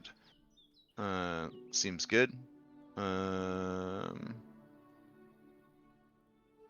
Okay. Alright, so this creature is a plant creature, so obviously we're going to need a nature knowledge check from somebody. That's Victor. Okay. This creature is a CR6, so this is going to be a DC 16 to figure it out. I'm going to start telling you guys the CR, because Pathfinder is making me a more honest man. But I want you to know that CR means nothing in 5th edition, especially not to me. So whatever CR I say, We've I learned could that. I might as well just be making a number up like fucking Dr. Seuss teaching you math, okay? Man, But ooh, TPK at a low level party. I hope so. I hope it's a TPK on a little party. It's a cool monster. All right, let's see. Victor, what do you know about plants, son? Where are you? Oh yeah, you ran away because you didn't want to get covered in stuff. Flexing his intelligence. He's warming it up. He's like trees. All right, he does know that this is a blood rose, a full-grown, mature blood rose. And this is an ambush predator. And essentially, the creature has 3 heads. Its interior head, its little head, and its big head. Its goal is to gorge itself on flesh and blood, and once it has eaten enough flesh and blood, it buds smaller versions of itself in a very large group, which then travel around as a swarm, killing any and all meat-based organisms they find. They are a terrible and evil creature. Perhaps more evil than twig blights, but definitely in the evil plant family. What can you get from them? Oh baby, you can get enchanted rose petals, which are used to make Passion's Brew, which is a love potion. You can also harvest rations from it if you are brave enough to eat them. You can get its breath gland, which explodes as an acid bomb that can harden instantly and trap people in amber. You can get its teeth, which can be used to make acid arrows. You can turn its proboscis into a whip that can be used to make grapple attacks at range with advantage. And you could use its casing to make acid-resistant light armor, but it takes 60 days to craft such. That's a long time to make fucking armor. Oh my god, 60 fucking days. So there you have it. There's a lot of good stuff on there. All right, so now you got to harvest this thing. It is a large creature. That means it's going to take 30 minutes to harvest it. And we need somebody with the harvesting tools to go ahead and get in there and harvest this bad boy. I would also allow herbalism kit if anybody has herbalism. Anybody got herbalism? I mean, I think Irene does. We have the kit. It's just a matter of who's trained. Leo has everything. He is a master of all. I think we might have someone a little bit. Yeah, to the job. You helped your grandma in her garden once. That counts as being proficient. So. Yeah, exactly. Yeah. Oh, I thought you were talking about me. I was like, cool. You had a chia pet, like when you were a kid. Yeah, Exactly. Yeah, Leo knows. He's got land vehicles. He can drive. All right. So whoever wants to roll it, if you Robin sheet, I think Robin. Robin is only alchemist, not herbalism. Okay, so I need herbalism or I need harvesting. What's Irenia at? Irenia's character sheet maker did not give her tools, or since she was made, did not add tools back in to this version of Foundry. But can NPCs even get like proficiency in that shit? I know Yeah. They can. What's a blacksmith got? Well, I know, but like I'm trying to figure out where on the character sheet you would mark it. Oh. Yeah, I for sure she would have it because she collects herbs to make fucking medicines and stuff like that. So the problem is, herbalism is off of wisdom, of which she has a 6. So, but she'll roll it with a +1. There you go. I think Leo rolled it already. Oh, damn, Leo. Okay. So Leo, when you go to get the stuff out of this creature, you feel that it is too hacked up and too badly burned to have anything useful on it. We roasted it too much. Great food, then. Maybe if you were making like a barbecue, it could be like the coals. Okay. You guys stare sadly at its burnt up husk, hacked to pieces by 2 great axes. Looks over his shoulder. Is a horse gonna make it? So Irenia says, I don't know. He's in really bad shape. His eye is wounded, and his back might be, well, I don't think it's broken, but he's not going to be able to pull the cart. I'm sorry. That's okay. It's not your fault. Maybe Vanilla can pull the cart. Wait, how many carts do we have? 2. To Parple, he'll pull one. He understands the horse is in bad shape, but each horse was pulling a cart up until this moment. So, all right, fair enough. You guys continue your search. After We can roll a healing surge whenever, right? An action. healing surge is the action, yeah. And is that But just a hit once die? you've done it, you Half- can't you can- do it again. Until Yeah. So long you do a rest. short rest. Yeah, it's a long rest. Sorry. And you Yeah. can use up to half your hit die. Alright, I'm gonna heal up then. Yeah, I'm gonna have to do that too. Since I mean, we're we not could gonna take an stop. hour. I mean, you I can can make take us a nice you can take a brew. short rest. I just got to roll another encounter check while you're resting. Are we short resting or are we healing surging? Remember, you can healing surge. I think in a battle. Yeah, it's an you can action. Healing surge. Yeah, Yeah. so maybe we should hold on to that and just try short rest if Okay. everyone's okay with it. Okay. Yeah, I'll make it some nice right. charred barbecue. All right. So RNGesus will be on the table right now. I'm gonna roll. If it's a 15 or higher, you get an encounter. Here we go. Oh my god. All right. So no encounter. So you guys rest for another hour, and you get the benefits of a short rest. I'm gonna blow some of our food supply and make So 1, something. 2, How many rations do you have to use for that? 3. Say again. How Do many you have rations? for that? Yeah, we do. We have tons of rations, but how many rations do you need to use for that? I'm pretty sure that DM call doesn't always specify. Oh, it Yes. doesn't even say. It just says like. Yeah, because it's 5e chef. Okay. So since it's 5e chef, I will say that you take whatever bits of the creature that you, as a proficient in all things, deem to be safe and consumable, and you fashion those into a meal.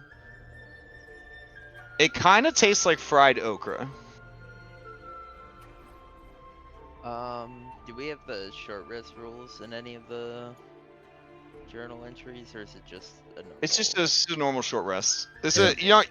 you guys aren't camping or anything. Yeah. So we don't get like a hit die back, have a chance to get a hit, roll a con save or anything like that. That's on That's- long rest that's- camping. That's on camping. Okay. Yeah. Alright. Camping counts as the type of short resting where you can also do the little camping mini games to get inspiration and hit dice and all that kind of stuff. Would Yeah. anyone object you get a D8. if Wayne consumed a healing potion, or should I just burn through my hit dice at this point for? Gasp. Remember, you also still have your level 0 hit die too. I think hit dice first, right? Because as long as you keep at least one. For Oh, that- wait. Irenia says, well, if you're going to drink a healing potion, you should use Davian's flask first. It refills every day. Also, maybe before the short rest, maybe Irina can heal you first. So it comes back on a Yep. short rest. Oh, I would take that too if possible. Yeah, sure. Let's see. Healer heal. You could also give it to Robin. Yeah. So this is going to be whatever she rolls plus your max hit die. What a great feat. Oh my god. All right.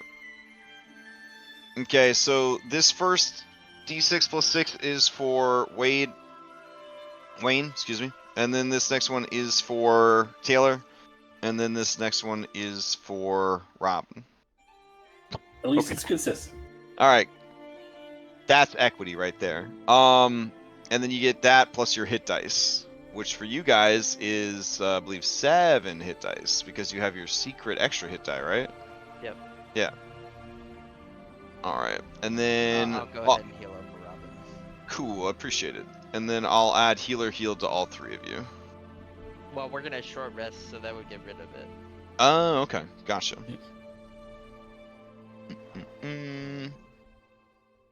So that's Okay.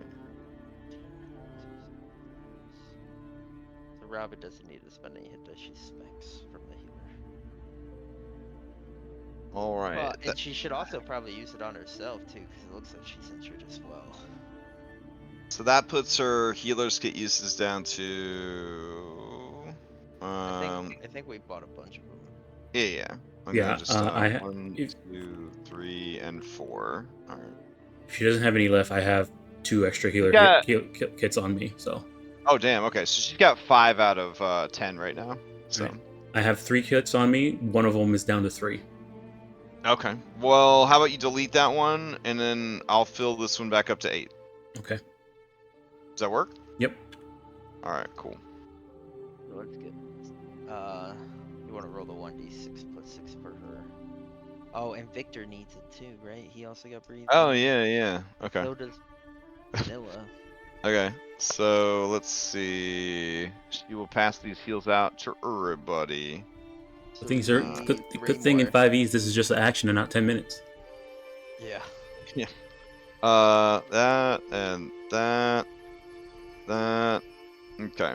So she gives herself 8 plus 6, so 14. Alright. Victor is back at full. And who's that third one for? Vanilla. Vanilla. Oh yeah. Vanilla's shy about admitting this. They only have 2 hit dice. So, 9. they get 9. Alright. Which makes them above their max HP. Fucking horses. Alright. Cool. Then we'll end combat. And if you guys are ready to set out, you can Yep. set out to the world. Okay. Alright. Everybody Well, monks groups up. we got short rest abilities back too, right? So. There are some short rest I monk think you, abilities, yeah. pretty sure you get your key points back. Yep, keys back on a short rest. That's awesome. Also, you get all your exertion. Yeah. So if you had to spend an exertion to get your stance going for the day, Yep. you can get it back. Okay.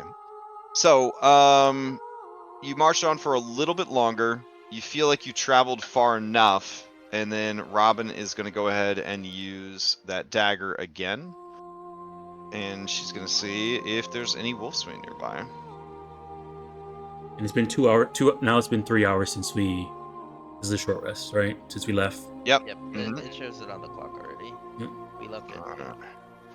All right. She gets a ping.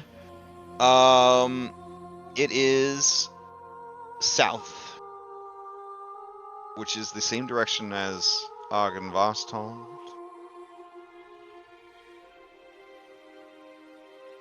Direction Ugh. and distance. Oh, and distance. Oh, let me double check. Let's see.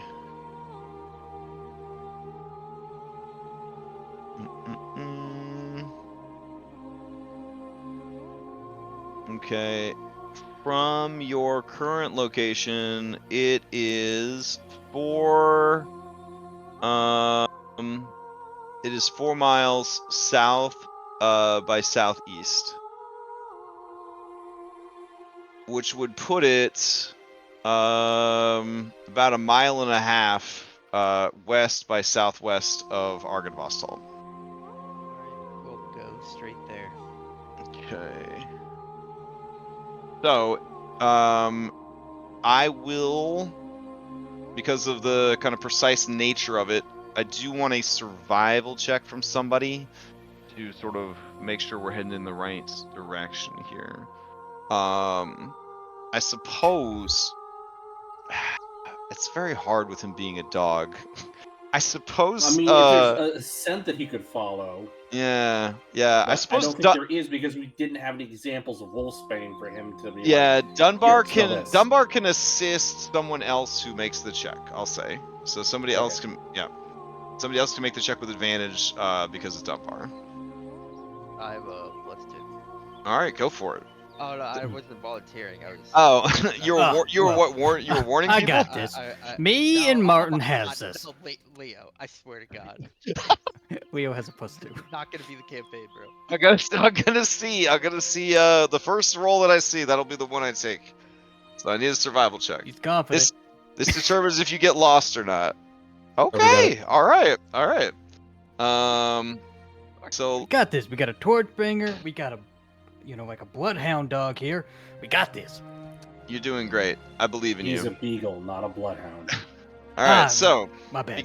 because you are going through difficult terrain, this is going to be another 2 hours of travel, and that means 2 more checks. Is it more exciting if I just roll it into the chat? Sure. Okay. Either way, it's What fine. if it's a I mean, secret? we're gonna find out regardless. All right. All right. First hour, no problem. And second hour, no problem. All right. So after 2 more hours, you discover the wolfsbane. All right. And let's see. Okay. Where are you, wolfsbane? In my documents. Wolfsbane. Okay.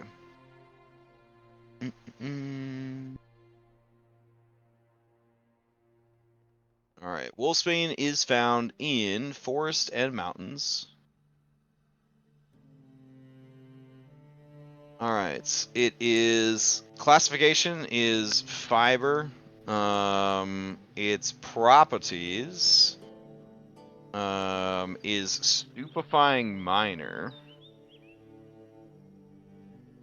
So what that means is that if while you are harvesting it, you fuck it up, you will essentially. Oh, sorry, it's not stupefying. It's poisoned minor. You will be poisoned, the status, until you complete a short rest. The DC to harvest it is a 15. And the amount you can harvest from any particular one that you find is a very generous 4d6 units. All right. So it is a deadly and highly toxic plant found in cool mountainous terrain. Its distinctive. Hold on. Its distinctive appearance lies in its hood-shaped flowers that come in various colors, most commonly dark blue or purple. Touching or mishandling this plant can lead to severe consequences due to its toxic nature. The poison derived from wolfsbane is particularly potent and is recognized for its use in crafting lethal toxins. And you're supposed to drink this as part of the ritual to not be a werewolf. So, things that you can make from wolfsbane include a wolfsbane poison.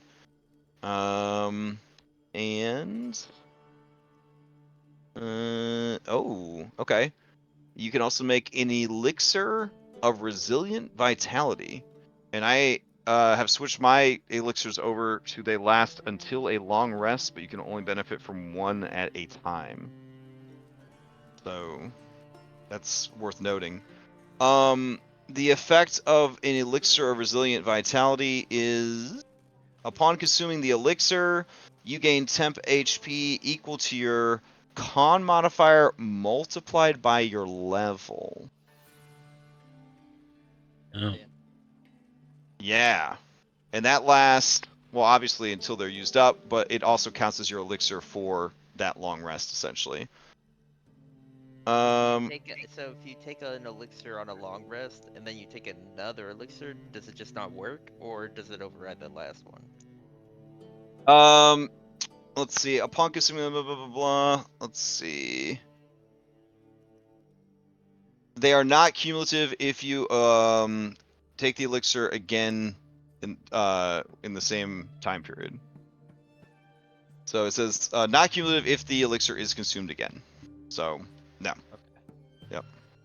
But what if like we had this elixir going and we found a different elixir, and we wanted to just get rid of this elixir's effect for a different elixir? Would that work? Oh, I see what you're saying. Like take a new elixir to override the previous elixir. Yeah. Potion toxicity, maybe. Yeah. I feel like toxicity. Yeah, I feel like for elixirs, yeah, that'd be tricky, especially one that gives temp HP. Because once you used up the temp HP, you're like, fuck this elixir. but Yeah, you you still have the elixir in your body. So I would say no. I would say your body can only be affected by one elixir, and then you have to long rest to flush your system. That's a great question, though. Yeah, that's a great question. The other thing that you can make out of this is a wolfsbane infused salve, and this can be used to, when applied to a wound, let's see. When applied to a wound, it gives you advantage on the con save to remove the wound. The wording here is kind of funky. Let's see.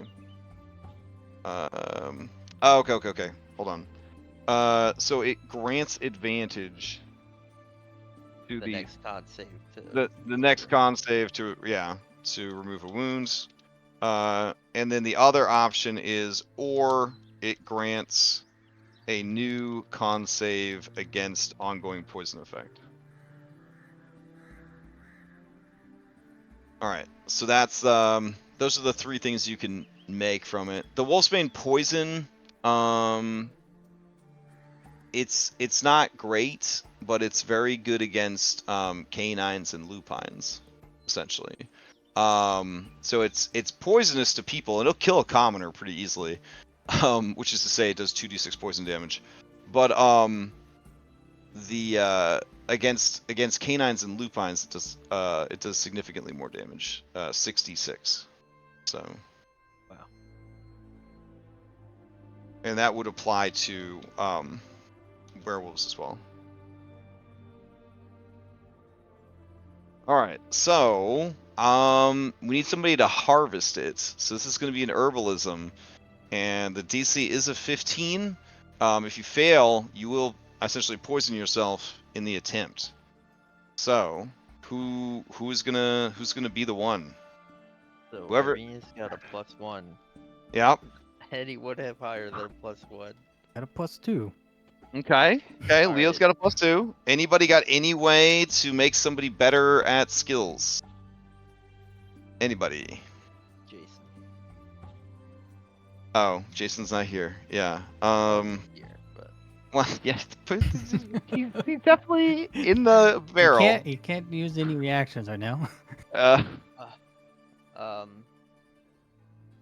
Use of inspiration. I Okay. say use of inspiration. All right. Got 2 today. Okay. So you're gonna be doing it with advantage. Okay. Alright. Herbalism it is then. Okay. Tell Mark to hold up the torch real high, you know. He Get a good does. look.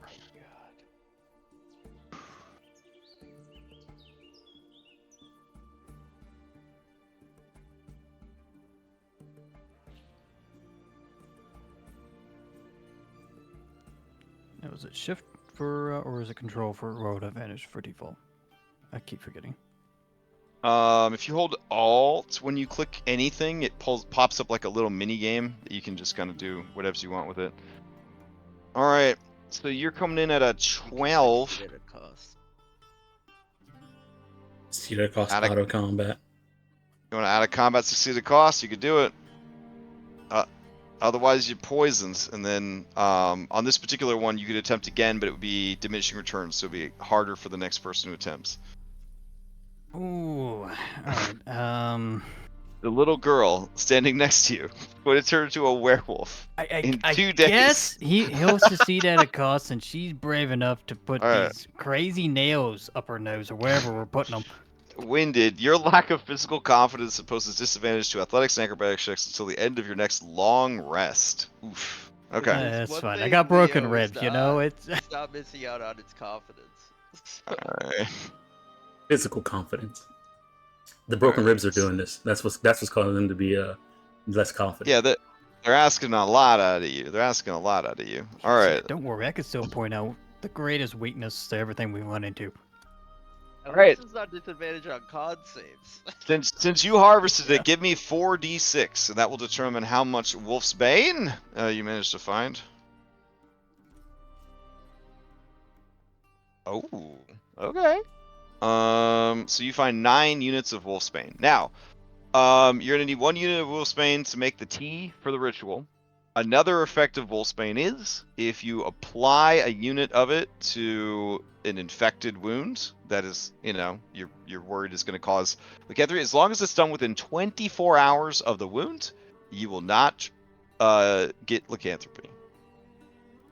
But it will use up the thing. So you have 9 wolfsbane now. All right, got that. Now we just need some hearts, right? So like, we just get like Dunbar into like a howl or something, and we use the cat's piss, and they're not around here, Leo. We gotta go up north now. oh, all right. More walking. We can go to that cart your friend talked about. I mean, it, like 1.5 miles away is Argenvassal. I'm just saying, right there. You know, Anyways. Yeah, that there's place also is a filled with ghosts. There's also a little girl right next to us too. Yeah, we don't need to be sending her to haunted I'm down with mansions. for Argonbot sold, but I think I lose. Yeah, I bet Child these ghosts first. are not Casper. All right, why don't we throw up a poll? Throw up a poll real quick. Since you're right here, I'll throw up a poll. Let's see. I'm trying to get your I'm trying to get out of the there, compendium, your wolfsbane. Who's gonna carry the 9 wolfsbane? Okay. All right. Purple. I'll give you You can 9 give it- wolfsbane. You give it to his actual porter sheet instead of him. Shit. I already gave Okay, it to him. I'll drag it off to onto the porter sheet. All right. Okay, so here's the poll. What now? Wander until werewolves. Okay. North to tower. Argenvoss. Alt. And it's hard to pronounce. Or spell. Wander to werewolves, Argenvoss, Salt, north of tower. That's it, right? Those are your 3 things that you're thinking about? Yeah, I think so. I think so, yeah. Okay. All right. Let's see what you guys decide to do. NPC. Oh, my bad. NPC votes would be probably for tower from Victor, but also Victor and Irenia are curious about Argenvoss Salt because it's right there. As far as Parple, Parple wants to help the little girl. So whatever is going to help the little girl, that's what he wants to do. Well, I guess it's north to tower Sterling wants to go back to the village of Barovia. Is north to tower to Ez's cart. Yes. Okay, so yeah. All right. So we've got 2 votes to wander until werewolves and 2 votes for tower. Well, you're gonna have to wander to get to the tower, so might as well. Wander all right. northward. Okay. I'll send you guys to your map. And then I'll go check the real map.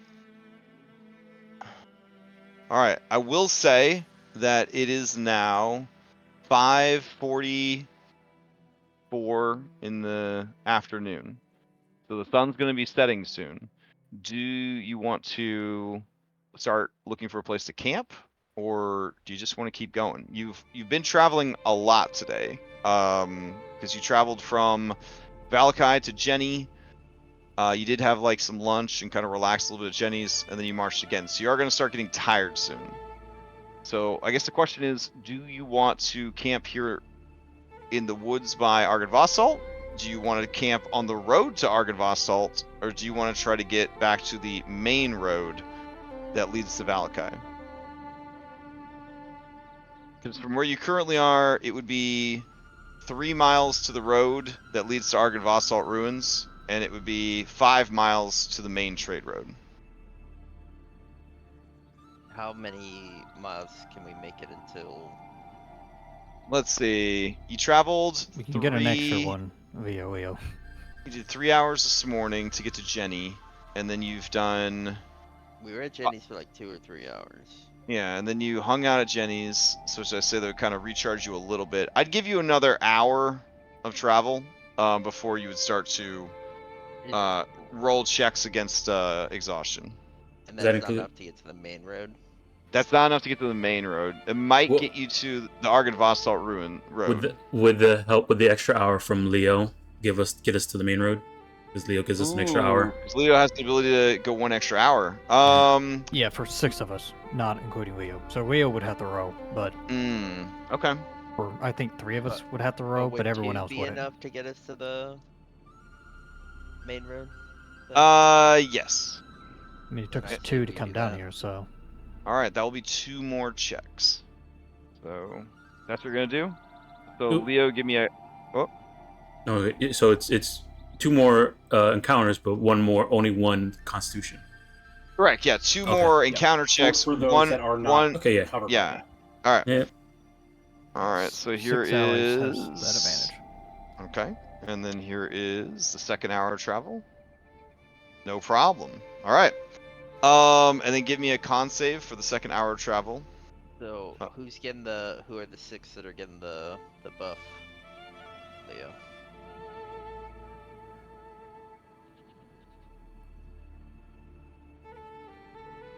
Let's see here. Let's do Victor, Arena, Robin, Wayne, Taylor,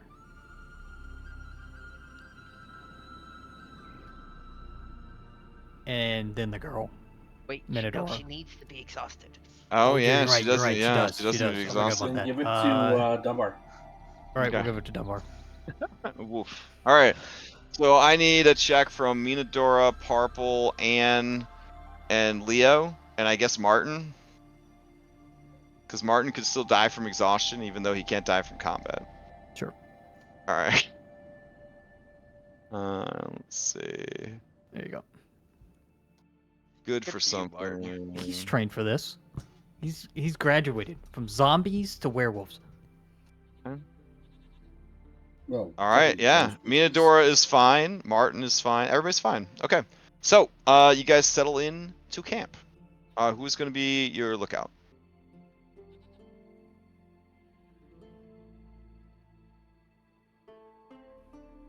The lookout cannot do any camp activities besides keeping the camp safe. Do we just want to force Robin by default? Oh, I was gonna say volunteer, but Yeah, that's all right. fine. Robin I says, mean, I could don't- always do it. "Don't worry, guys. I can." And then when she hears Leo say this, she's, "I can definitely do it. Can definitely do it." All right. All right, fine. She's like, I may not be a lifeguard, but I got this. So everybody, we got to make camp. That means everybody's got to give me a survival check. You may use strength, intelligence, or wisdom. You hold down the alt button when you click on survival, and the minigame pops up. Make it a secret roll to the. Well, actually, you can make it a public roll. Secret by default. Everyone. Okay. I was gonna say everyone will know if you did a bad job or not, because I'll just tell them. So, you are on a main road, so the DC is only going to be a 10. Okay, we got 1 fail, 2 successes. Roll Robin's real quick. Oh, as she's on watch, I thought she didn't roll. She's He helping rolls- set up the camp. Yeah. Oh, okay. Yep. And she will do this with strength. Yeah.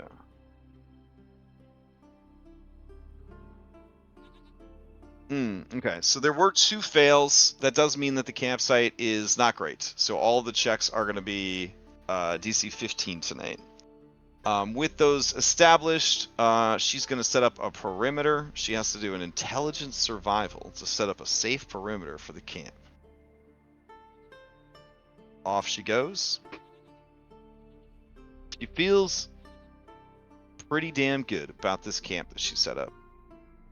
None of you are very good at survival, so no one can question whether or not this is a safe camp, but she feels confident about it. Moving on with our lives. I gotta make a perception check for later. I'm sure it will be fine. Yeah? Okay. So, Robin's out of the way. What's everybody else's camp activities looking like? Wayne, what are you getting up to tonight?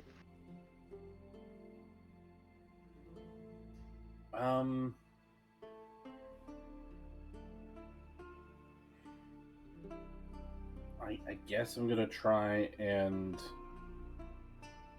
keep morale up.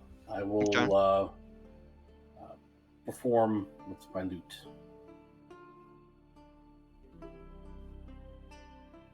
All right, go ahead and give me a performance check. Nice. I was just rolling your encounter checks for the night. That is a success. It's another beautiful performance. Who do you inspire with this performance? Can I inspire Robin since she's on watch? Sure. Let's see. Robin. Doesn't look like Robin has any inspiration. Poor Robin. Okay. I will give her one. Right. Alright. Seeing as this man has become the clutch of this adventuring party, the backbone, who we need to succeed at every opportunity, Taylor's gonna tell Leo a story. Oh, okay. I was really wondering who you were referring to. Okay. He fucking volunteers for everything. All right. Full lab advantage. I'll start with the performance check, and depending on how good that is, I'll tell you what the story is. All right. Ooh, that's a great performance check. It's really good. 24. Oh. Okay.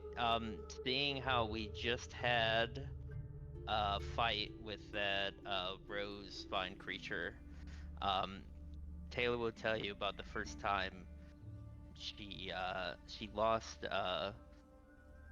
She was playing cards, like just playing around with them, shuffling them, while sitting at like the dining table in Jenny's hut, and one card, her favorite card, the Queen of Spades, fell out and went down between the floorboards of the hut.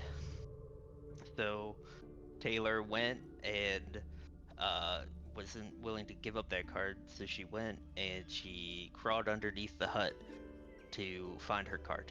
And when she did, she found the rose monster. It attacked her, of course. Luckily, she was able to grab the card and evade its vines and crawl away from the hut, and then she got a really scorned talking to from Jenny.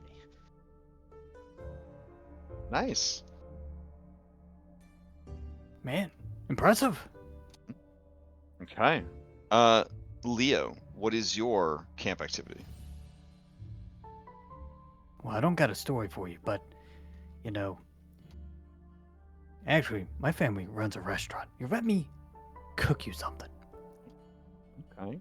You know, something special. You'll make a hot meal. All right. So people can get some hit dice back. Yeah, not a bad idea. Okay. All right. So you're making a hot meal. Cook a food. Wisdom survival check to see how it was All prepared. right. Uses 1 ration per person. Okay. Or however many Anne requires.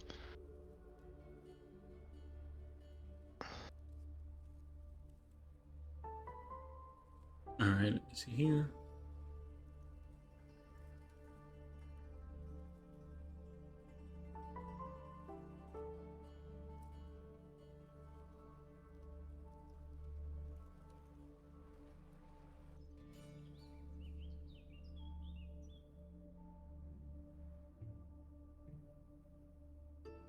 Oh, my bad. I will reveal it. Sorry. It's not great. It's not great. I got a 6. I mean, it's hard to find the right ingredients. You know, we specialize in lamb, and I haven't seen too many lambs around here. So, Oh, well, I'm sure it'll be good.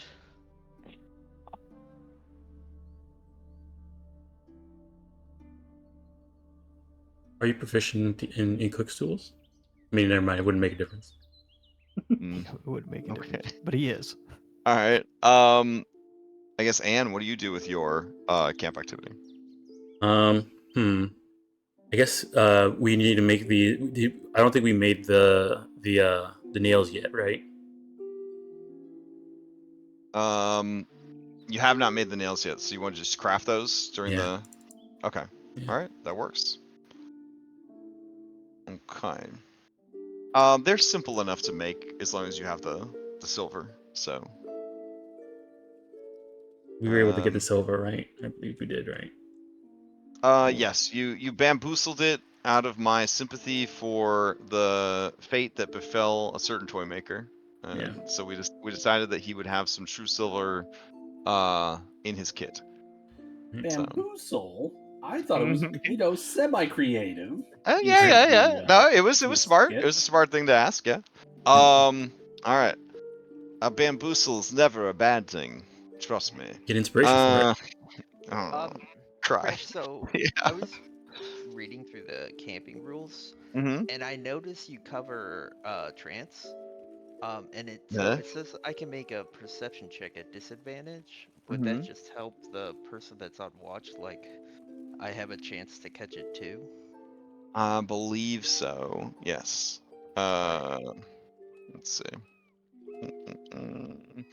Trance robots. Some don't sleep. Instead, they fall into a trance. When you are in trance, you have disadvantage on all perception rolls. You may, however, roll your sleeping checks as normal. Yes. So I will keep that in mind for when things sneak into the camp.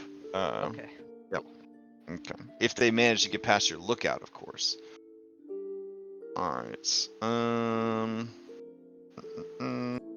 And then the only penalty for sleeping in armor is that your sleeping check, the constitution check you make at the end of the camp to see if you get back an extra hit die, you just make it a disadvantage if you slept in your armor. That's the only disadvantage to sleeping in armor.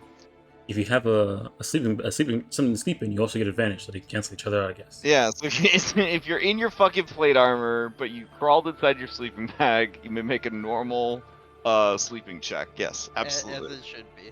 As it should be. As all things are. As long as you have disadvantage and advantage, everything balances out, just like Thanos wanted. Alright. According to these 8 hours of rolls that I made, since you decided to make it all the way to the road to camp, you did not have any encounters.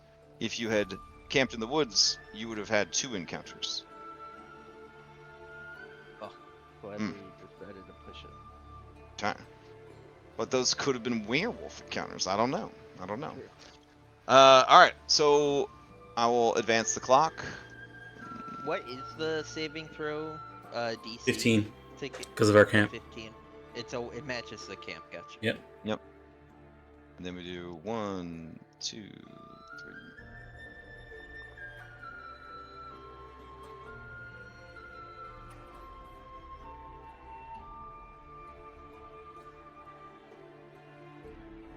Alright, so you guys are up and at 'em, heading out. It's I'm DC gonna 50. burn my Faxpiration to succeed on getting hit dice back. Yeah, hit dice are good. It's a D6, right, for the Faxpiration? Correct. D8. Oh, it's a D8? D8, because you guys are Level over 6. 5, it goes up. Yeah. Very nice. You made it. You made it. All right. So from your current location on the main trade routes, let's see. Let me go to the good map. There we go. Okay. Even on my good map, it's very like top down, so it's like kind of hard to see that mountain area. Even on the best map, it's like that the mountain area is there. But that makes like the ruins of Berez, that swampy area, in my opinion, even more terrifying because it's just like one way in, one way out, basically. So like, oof. All right. From your current position, do you want to blaze a trail straight through the forest, increasing your travel time and your chance of encounters, or do you want to take the road to the last known area where the cart was, which is near Lake Baratok? Well, we're in werewolf territory now, so we might as well. We gotta run into some. Encounters. All right, so the goal is to walk Yeah, I think through the woods. And- move at half speed, doing Yeah. exploration attack activities. All right. So that would be 8 miles through woods. So that would be difficult terrain. Hmm. And at half speed, 8 miles of woods is actually going to be 10 hours of walking. So that will be 10 checks. If we did all that, but that would take you from one end of the woods to the other, and then you would be on the road near Lake Baratok. So do you want to do exploration speed as you go through, or do you want to kind of mix and match, do a little bit of exploration, and then still be Crash, I got a question. Yeah. This is an idea from Taylor, a character with 6 intelligence. Uh-huh. If I pour the cat stink Uh-huh. all over me, Sure. do I think that we will have a better chance of rolling werewolves on the random encounter? Alright, okay. It is used to distract watchdogs, tracking hounds, wolves, and other canines. It is drawn to investigate it, so yeah, I would roll 3 times if an encounter came up, and I would take the most werewolf encounter of the 3 that I rolled. In werewolf territory, I roll 2 encounters, and I take the most werewolf of the 2 encounters. So in werewolf lands, you're twice as likely to have werewolf encounters. In druid territory, you're twice as likely to have druid encounters, etc. 3 times sounds even better. I'm Okay. gonna cover myself in cat stink. Okay. Yeah. It is horrible. Yeah. I would assume that we don't walk slow for all of it, because The cat 10 stink hours would make... Does make Minodora sick to her stomach. But that Also- could be beneficial. That could be beneficial. Yeah, because and also- she has to be exhausted. Also, if we do travel that slow and do 10 hours, are we doing 10 hours from what time are we starting? I would say that you're gonna head out. We'll say 5 a.m. Okay, so we head out 5 a.m. 10 hours from then. Well, if we do 10 hours, that's... At least some of us were doing 2 checks. But it for puts us the at body. mid-afternoon. Yeah, but I mean, human body can only travel so far before it's like I gotta get some fucking rest here. So Yeah, so at least some of us would roll 2 checks. And yeah, others but it'd would be a roll one. DC 10 and a DC 11. So that ain't nothing. That ain't nothing. I mean, we have the chance of finding good stuff on the way. Yeah. And we're literally trying to force a werewolf encounter, so I don't know a better way to do it. Yep. We're gonna have to roll random encounters anyways. All right, I'm gonna clear chat. After it clears, go ahead and type into chat what your exploration activity is gonna be. Alright. And that should also be in your journals under exploration and travel. There should be an exploration document.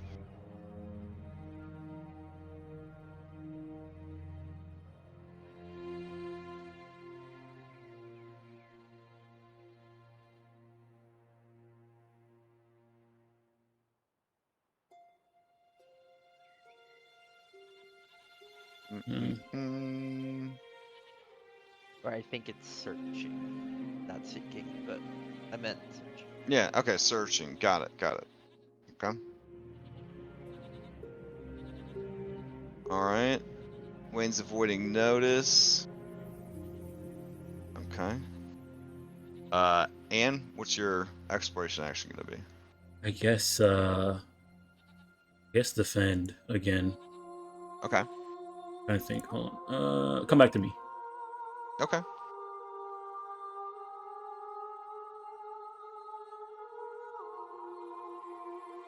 Alright, avoiding notice.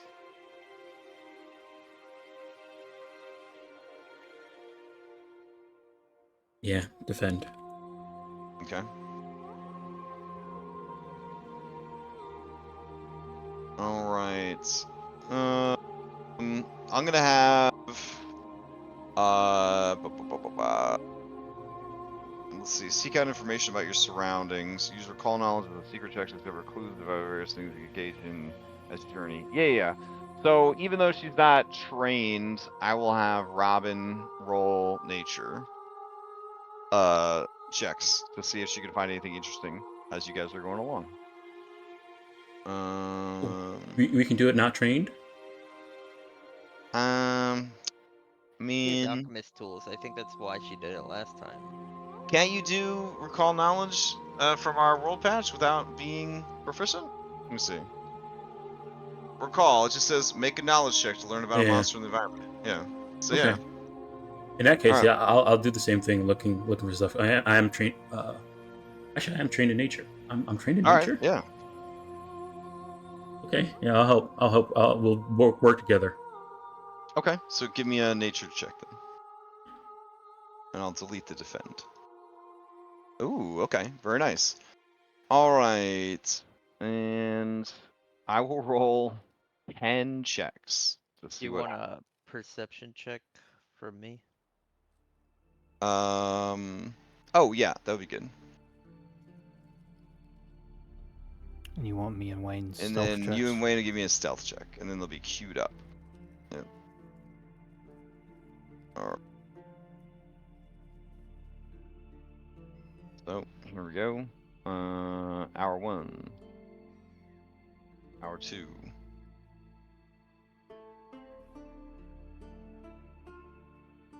Hour 3. Hour 4. Okay. So, on your 4th hour of travel, let me see if anything interesting happens. Alright. We're taking the most werewolf that we have.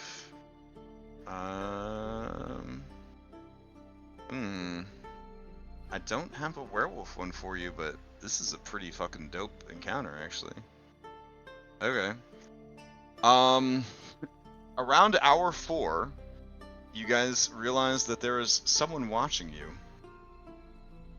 They have pale gray skin, knife point elven ears, and they look like they bought all of their clothing at Hot Topic, and they only listen to emo, goth, death metal.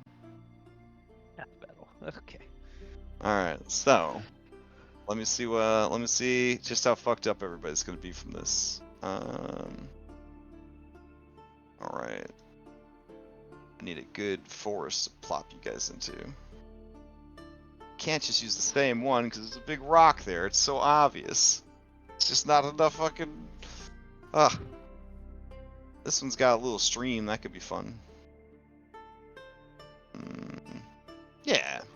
There's bound to be a little stream. Streams don't show up on maps. Alright. So, some of you are stealthy, and then some of you are a horse with a broken back that's been complaining all day. So, those of you who are stealthy, you feel pretty fucking stealth. But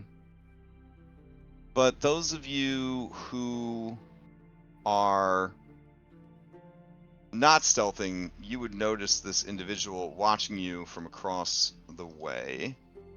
And I will take us over to this map.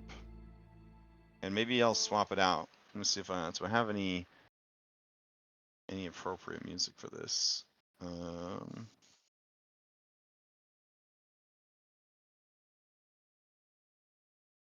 Oh. I mean, you can always play that song from the Geico commercial that we always feel like someone's watching us. Oh no, this is specifically made for this encounter, apparently. Alright, here we go. Hopefully it doesn't turn into combat music. I don't want you guys to get the wrong idea. Too late. Oh man, I'm already nervous. We're not even on the map. Oh, right. Let me take you over the map. Alright, so you see this individual across the way. It is impossible to tell their gender, only that they have gray skin, shitloads of tattoos and piercings. They look like they dress themselves at Hot Topic, and they have dagger-sharp ears. Their hair seems to be dyed black or it's black and it is bleached white. You are unsure. They are watching you spookily from across the pond, not saying anything. Are we walking across the Yeah, pond, you were in the process of getting ready to cross, and Irene was like, she made the horrible mistake of saying, "Well, this looks like fun. Look, a little bridge made out of a dead tree. We could just cross over. It's something interesting for once. That's not going to lead to a terrible death or anything spooky." And that's when you guys point out to her, because 6 wisdom, this individual at the other side, she says, "God damn it."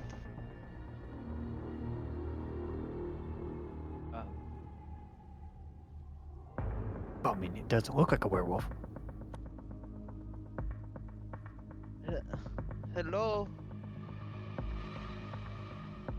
Can we help you? They blink at you, and you see that their eyes have no whites. They're just completely like colored in with like sort of like coppery tones and like black inks. And when they open their mouth to speak, you see that they do have some, like, their teeth look like they have been filed down to be very sharp. And they say, "Greetings."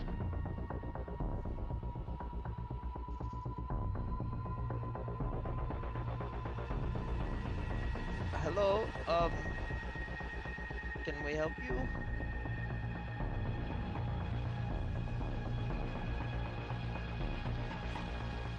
I suppose you could help me, yes. I am a scholar here on a excursion of study. Do you have a few moments that you could spare to answer some questions for me? I mean, they just want a few moments. But I mean, we What- had to fill out a survey. Taylor, What's a where we're from, survey? this is... Oh, it's where someone comes to your door and they want you to answer random questions and try to sell you something. Oh. We're kind of hard on cash, but I think we could answer some questions. If it's quick.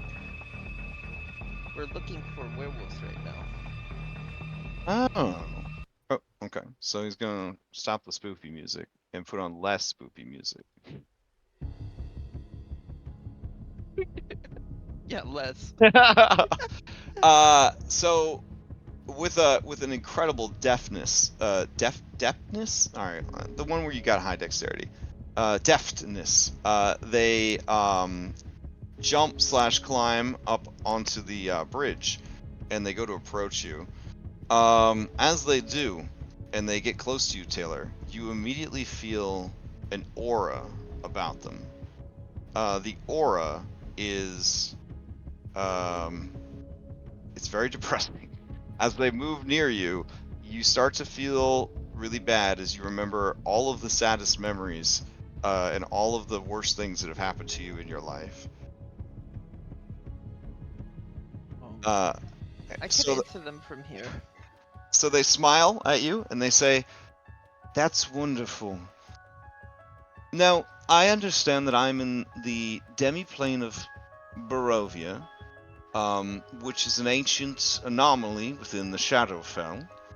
I've been looking for what the natives call outsiders, that I might conduct an interview to understand where they came from, how they're finding their time here, and just general curiosities that have occurred leading up to the moment of our interview.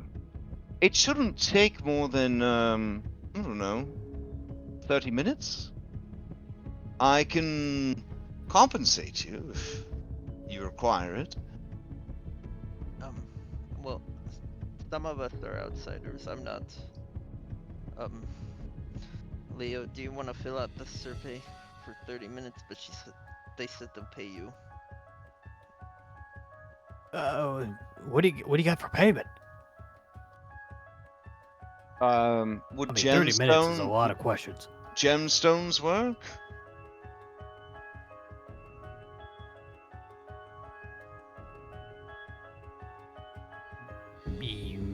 Yeah, as long as they're not fake. I assure you, they're not fake. Okay. Yeah. We're from Earth, Seattle, actually. All right. Seattle, Earth. Yeah. It's a city. You see that they have taken out a notebook, and they are writing this down. One should never rely solely on their keen mind.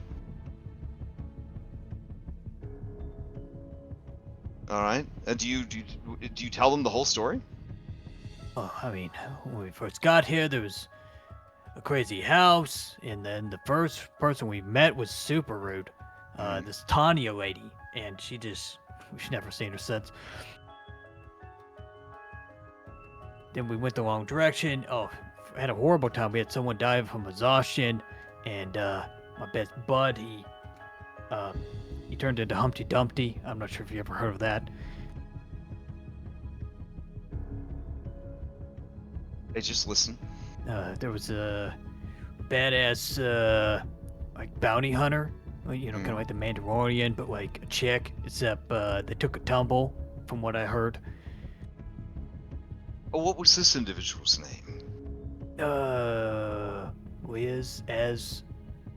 Wizzy? Ez, yes, Ez. Ed. Yes, Was that short for something? I have no idea. She didn't really like talking to me. Esmeralda. Esmeralda. How? I see. How fascinating. You have two heads. Yeah, you could say that's a side effect of being here too long. Interesting. When did you acquire this second head?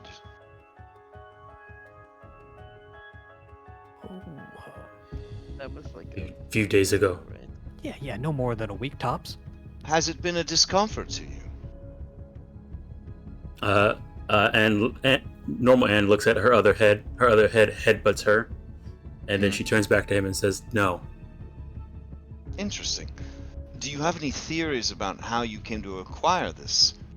You do know that there are entities trapped within this prison that toy with the mortals who are also trapped here, using them as playing pieces in some great abstract game against each other.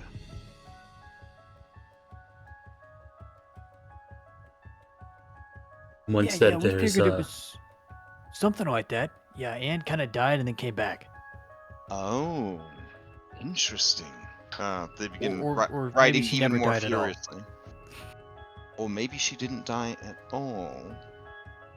Yes. Well, there is quite an issue with the transference of souls within this demiplane prison.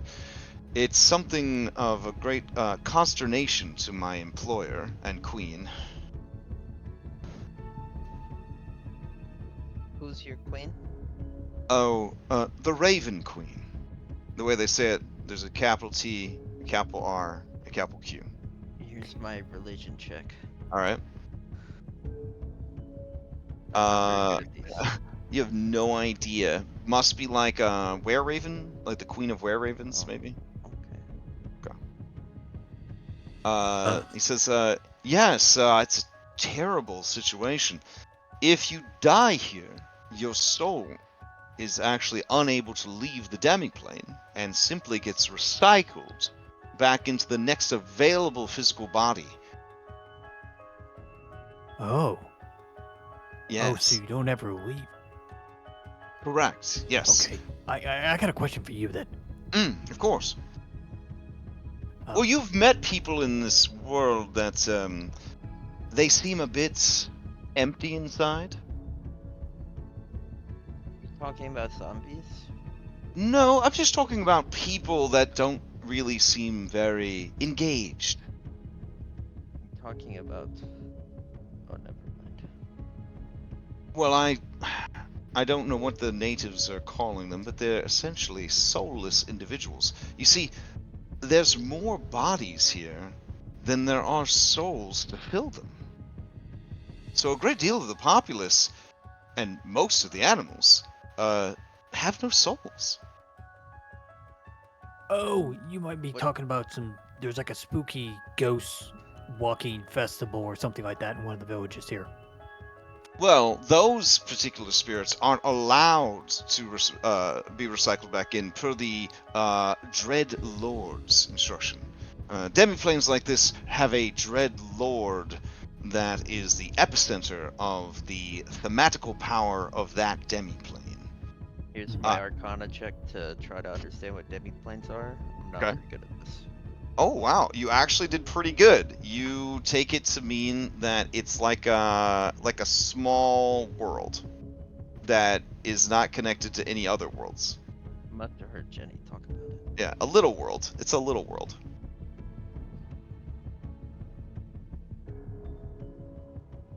You seem like you know a lot about this place. Well, I will admit I have been studying it for a while, and I did finally get permission to visit it in person. So I'm very excited to finally be in the field, studying and seeing the phenomenon of this dread plane for myself. Have Visit. you been able to leave? From what I understand, you can't leave once you get here. Oh. Did you not know that? Well, that will complicate things, certainly. We're trying to leave. Oh. Well, perhaps I could just travel with you then.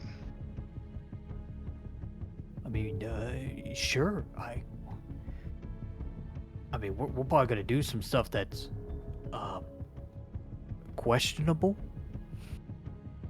Whatever do you mean by questionable? Are you going Taylor to also says, "What do you mean by questionable?" Do you intend to murder this child? Oh We're no, trying to no. save her. Yeah. She's Save her from what? werewolfism. Oh, that seems to be running rampant in the northern areas of this demiplane. Yeah, that's why we're hoping to run looking into for- one so we can take its heart. Yeah, because she needs to eat it. You're just lucky this place is landlocked. You wouldn't want to be dealing with were sharks. That's a real issue. Well, sure. Great. Yeah, I'd love to travel with you guys. That sounds wonderful. My name is Barathiel. Nice to meet you. I'm Taylor. Can you I am what they would call a Shadarkai. A type of elfin fae in the service of the Raven Queen. be careful. The elves don't have it good around here. So I've heard. All of the females, which, what an antiquated idea, gender, but all of the females were hunted down by the local Dread Lord after his feelings got hurt. Yeah, I understand there are none alive. Well, that would be awkward if they thought I was a female dusk elf, I believe they're called. Yeah, you might want to masculine up a bit. Or we can get you a mask. Is that why you're wearing a mask? Are you a dusk elf under there? No, No, Oh. she's like a I'm performer. a traveling performer, Oh. and I'll pull out some balls and I'll juggle them for the Shadarkai. That's very quaint. If you want, the elf pulls out her balls. Yeah. That's how you get more masculine. Pull your balls. Yeah. So she says, or they say, excuse me, they say, well, okay. I guess I'll just observe. Can you fight? I prefer not to fight, but I am capable of defending myself. Okay. Can you try to stay like 10 feet away from everybody? You've got this like dreadful presence about you. It's terrible. Really? not feel it. No. It's fine. I mean, a lot of weird stuff happens here, but I wouldn't want you freaking anybody out. Oh, we wouldn't want that. All right. Well, I guess lead on. And yes, if you are within 10 feet of this individual, you can't stop thinking about the greatest regrets, the biggest losses, and the most crippling sadness that has ever befallen you.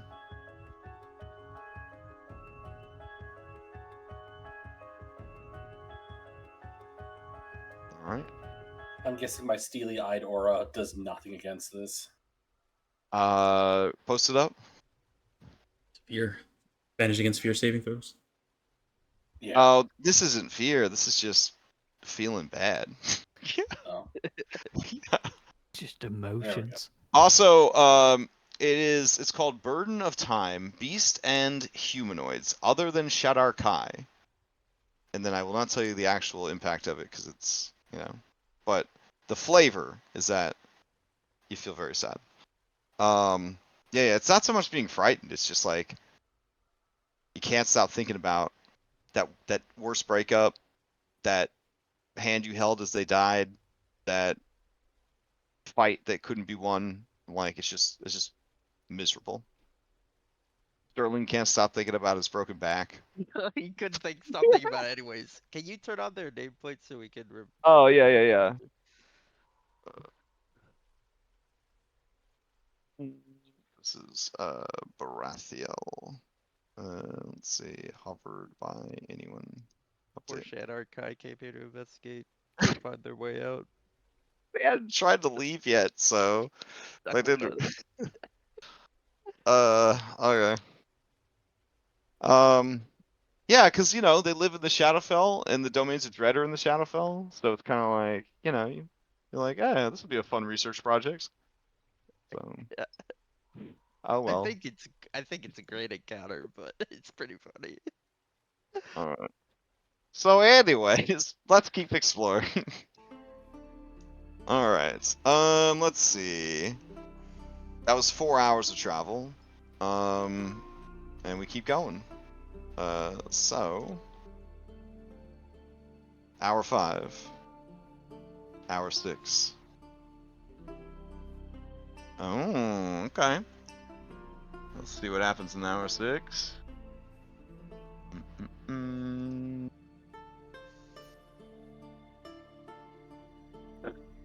Okay.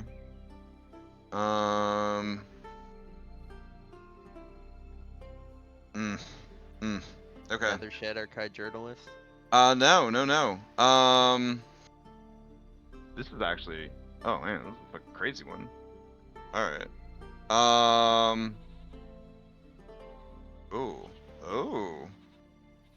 Okay. Okay.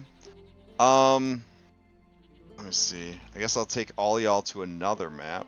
Let's see.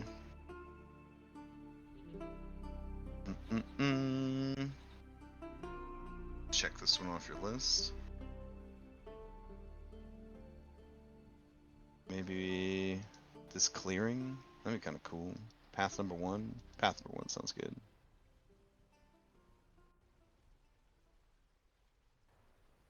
I gotta get me some more forest maps. Something I've done before is get one really big forest map and then break it into 4 pieces. Yeah. Smart. I've just been using Dungeon Alchemist because it makes 3D maps, and then I just take the top down from Dungeon Alchemist. That's been working pretty good. All right.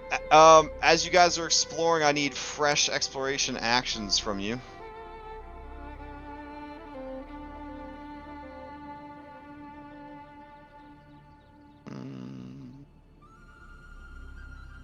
Okay. The nature. There it is.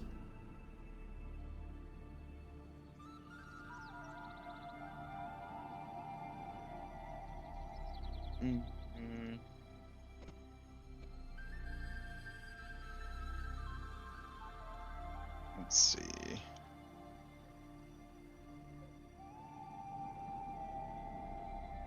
All right. So, you guys run into a party of hunters. Let's see. There are 7 of them. And they command you to stop, saying that there are the one in the lead says there's 6 longbows aimed right at your head, so you better back down if you don't wish to be dead. Hey. It's one of those guys. Oh, the druid guys. These are druid hunters? No, they don't seem to be actively hostile. They are actually, they will tell you. We are the Witch Hunter 7. We hunt witches. Do you happen to know where some witches are? We heard one lives in these woods. Her name is Jenny Greenteeth.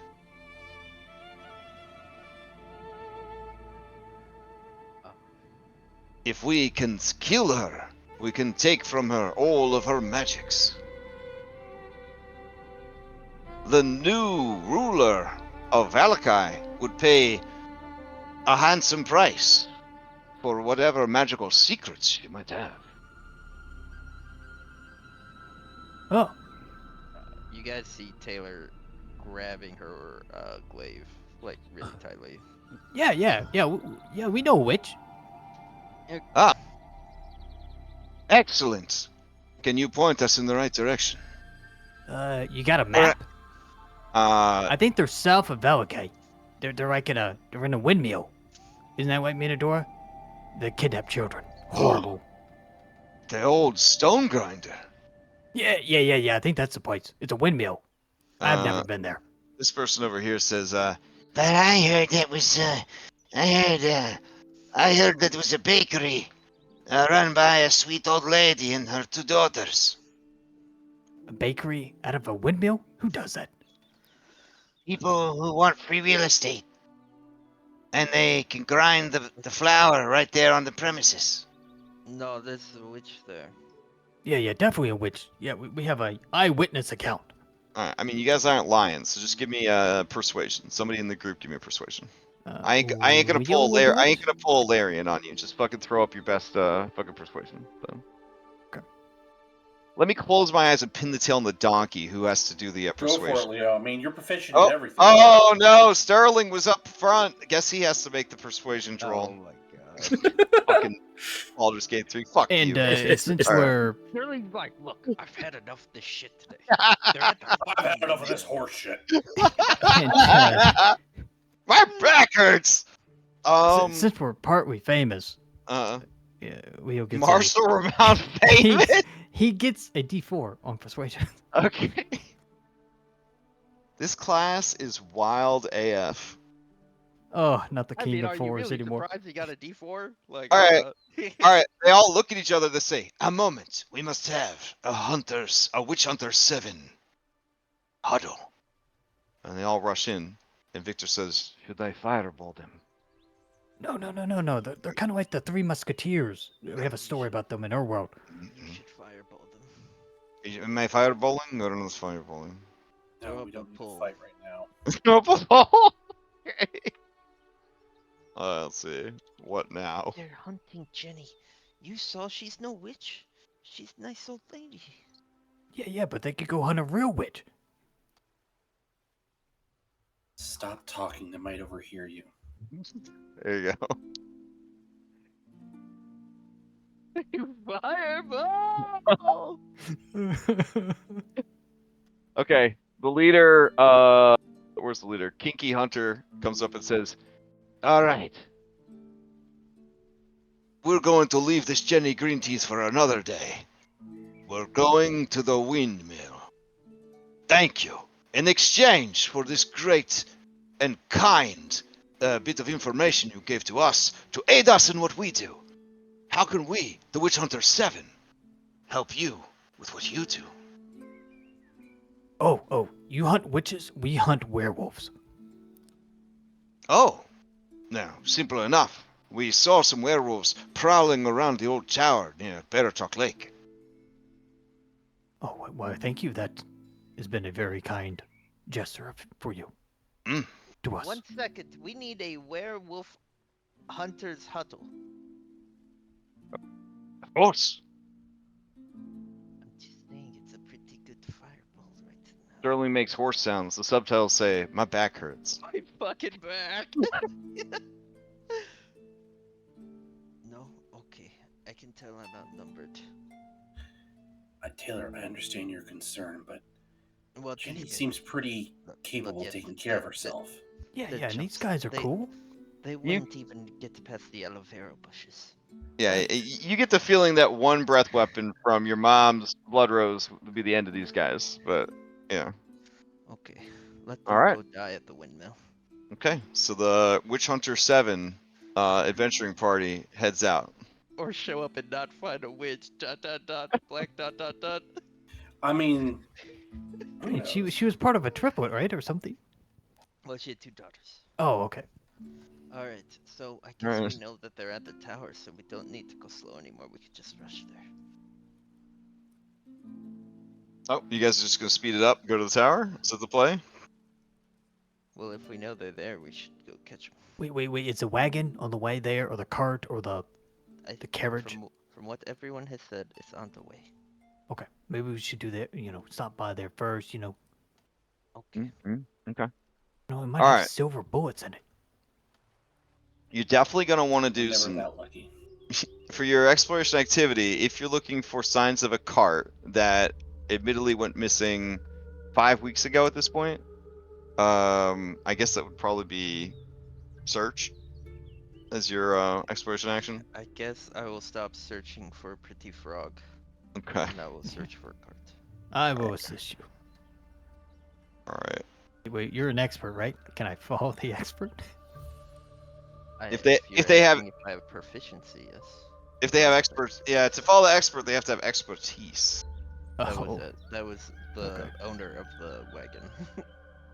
all right. Okay, then I'll just help look. All right. So am I to understand that you want to transfer to the road to go faster and have less encounters while still doing exploration actions, or do you want to just keep slow through the woods? I guess we'll go to where we think the wagon is and then start searching for it. Okay. All right. I'll roll some more checks. Okay. Hour 7, hour 8, nothing of interest. You would now be having to give 6 people the ability not to roll checks, and then other people would have to roll. Otherwise, you got to just set up camp and vibe. And this is full moon. No, tomorrow is right. Yes. Tomorrow's Tomorrow's full moon. the last But day. but tonight will be heavy werewolf activity because the night before and the night after the full moon still count as full moons. Wait, so we get encounters while we're sleeping. Yeah, So they could just find us. that's true. You don't have to keep traveling. So you guys just want to set up a nice camp? How far do we think we are from the cart? At this point, Or let the me go. wagon? Yeah, let me go back to the good map. Hold on. All right. If Ez said she lost it near Lake Baratok, she was going there to investigate the tower. That was the story that you guys heard. You guys, if you stop right now, you are 2 miles from the road that leads to the tower. So if you were to end your 8 hours of walking now, you're 2 miles away. Now, keeping in mind that moving through the forest, you move slower, and then you move even slower if you're doing exploration actions. So it would still be 2 hours and change if you guys were doing forest exploration to get to the road. If you camp in the woods, every hour that you're just hanging out at your camp in the woods, there's a 25% chance that something's gonna wander in there. And then to get from the road to the tower is another 2 miles. So you're 4 miles away from the tower, 2 miles away from the road. If we make camp, are we just gonna just hang out at camp until it's like night and then go to sleep? I would assume, yeah. I mean, you got to keep like a generally kind of regular schedule. The idea is that you can't just march anymore. I mean, you guys have been trekking through the woods all day since like 6 a.m. Yep. Yeah. I mean, it sounds silly, but in Baldur's Gate 3, all everybody sets up their whole fucking fancy tent, and they're just like vibing in camp and all that. I mean, you kind of have to do that because you can only march so long before you just get worn out. Yeah. So that'll also give you guys some hours of downtime, essentially. That's what I'm saying. That's what I was gonna. If we can just maybe we do some downtime crafting, and maybe we can actually make some of the things that we have from the materials. All right, I have a campsite that I could put you guys in. All right. Yeah, let's just do it. Okay. So since we're not actually like going to bed yet, would it be fair to say that we could have multiple people looking for the random encounters that are coming? Yeah, sure. Let me advance the clock. That lasts 2 hours. There you go. Okay, so you guys are like waiting to see if anything comes to find you guys. All right. So I'm assuming you guys will probably want to go to bed around like 8 p.m. question mark?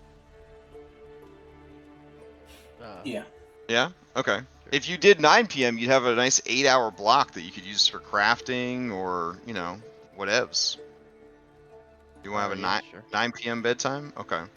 All right. I will roll 8 checks, 8 foresty checks to see if anything rolls up on you. Here we go.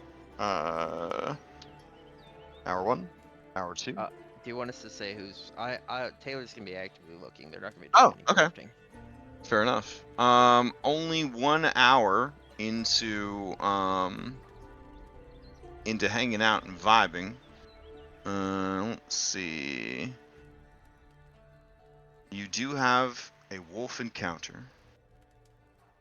All right. A wolf encounter, not a werewolf encounter. I mean, Maybe. If there are wolves. So there are. You hear them off in the distance. There are wolves. They are. Let's see.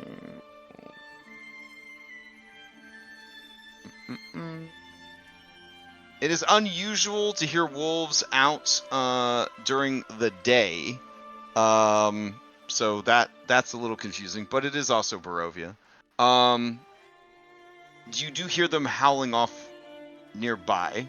Do you guys want to go investigate, or do you want to see if they come to you? Does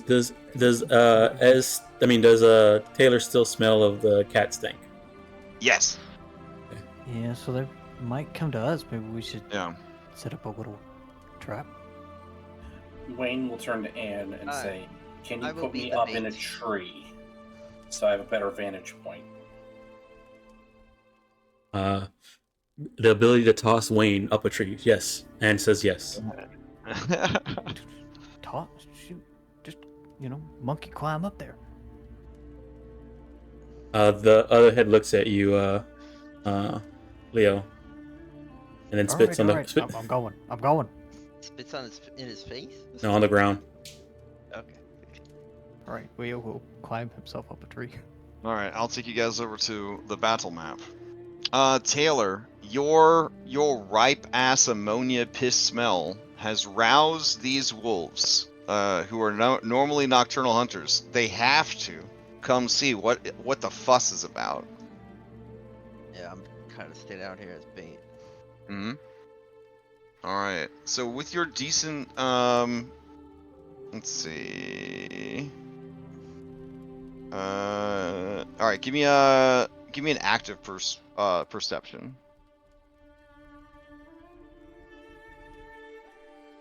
Okay. Because you are looking for them. You heard them coming. You see them before they arrive. There are two that are massive. You would know these to be dire wolves. They are like the ogres of the Wolf Kingdom. And then with these two, there are 8 more wolves as well.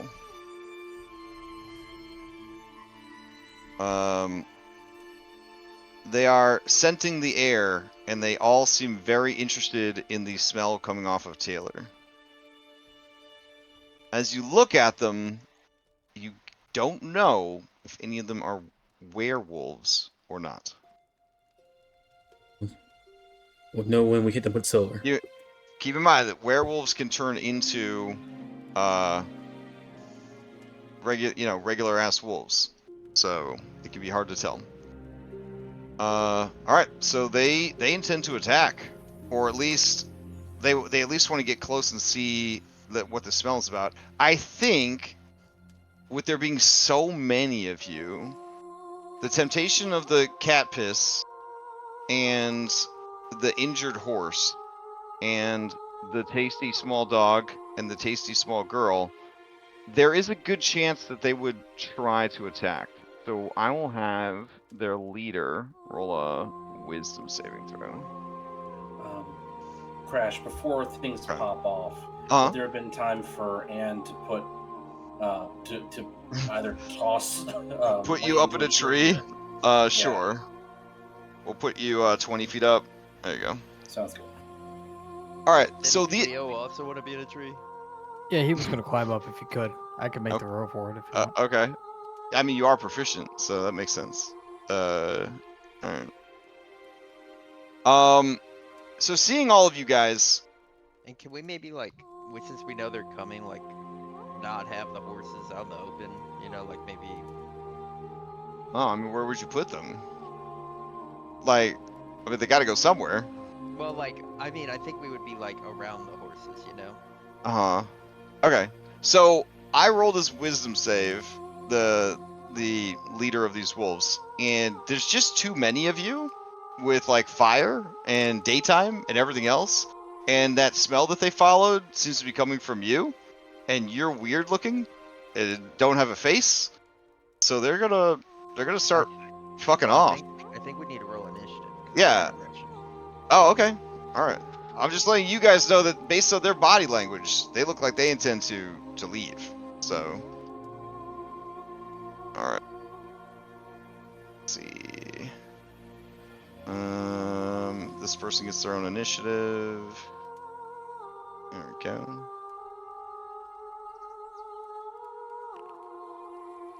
All right. Wayne wins. And Wayne wins the initiative. All right. Wayne, what's the play? Wayne sees the body language and that they're not a threat, and he's not going to do anything. He's going to look to the party and say, "They're leaving us. There's not a threat. Just let them be. Save the ammunition They and the could be trouble." a werewolf. It could also be wolves that we kill unnecessarily. Oh, when you say that, Baratheon says, "Oh, don't worry. Most of the animals in this demiplane don't even have souls. You can just kill them and eat them without any sort of remorse. They're basically just flesh simulacrums." Well, in that case, this flesh simulacrum is choosing not to kill something. Ah, interesting. No, they update their notes. All right, who do you pass to? Wayne's going to have Dunbar dodge just on the off chance that he needs to be dodging. And we'll pass to Anne. Okay. All right. And other head of Anne says, since he just said they're flesh simulacrums and they're okay with being killed, that means that's also more rations. So Anne's gonna. That is true. Anne's gonna.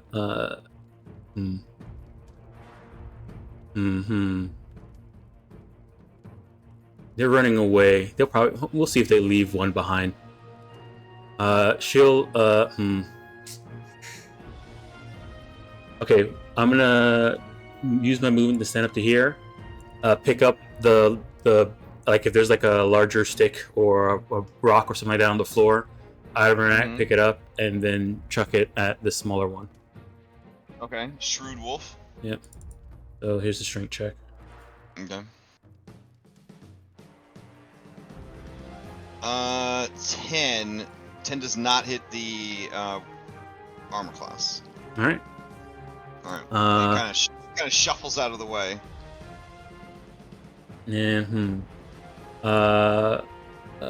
We'll bonus action. I guess we'll take out the silver great axe and just hold it up, and then actually hold on, I have fast hands. Oh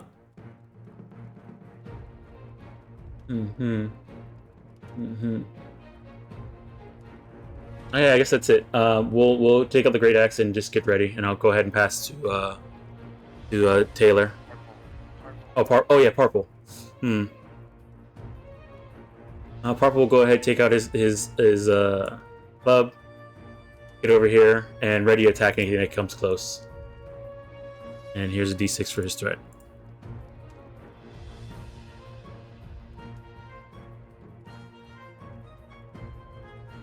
Okay. Who are you gonna pass to? Taylor. Alright.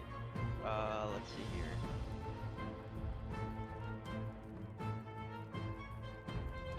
Taylor's gonna run to right here. Taylor is then gonna do a bounding strike.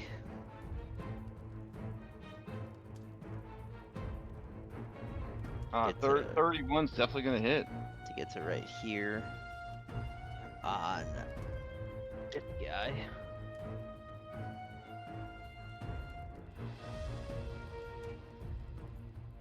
Oh my goodness, yeah.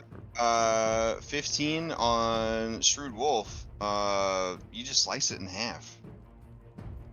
Okay. Let me check my speed real quick. The other wolves get like exclamation marks out of their heads, like, what the fuck? So I can move another 10 more feet. Mm-hmm. So I'll get to right here, and I'll attack this one.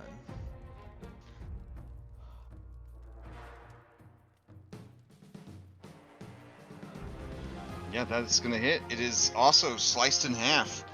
Just entrails spray out, blood goes everywhere. I will bonus action dancing halberd. So I'll throw my halberd out. Where are you, halberd? Constructs.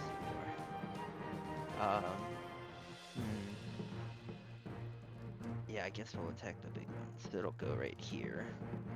And it'll attack this one.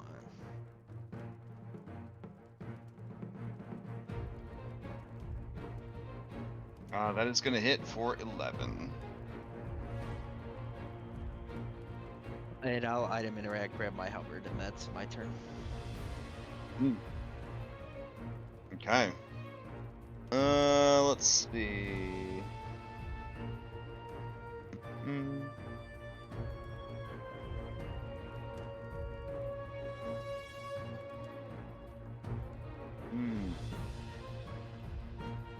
Okay. Let's see. Then it's gonna steal. All right.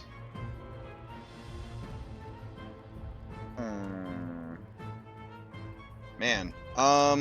It doesn't like that you killed its wolves. Alright, fuck it, we ball. Alright, it is gonna charge you. I'm gonna use my reaction to dodge. Okay.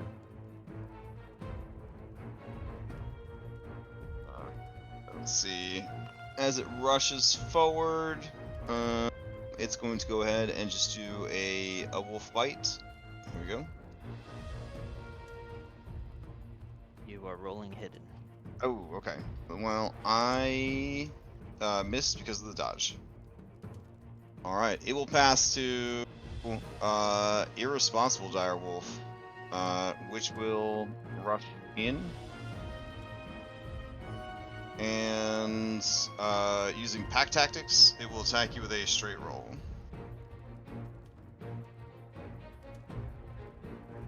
15 though. I don't think it's gonna hit. Oh, he's got a flank from his buddy, so 17. Then that'll hit. All right, so 14 damage, and you do a strength save or be knocked prone.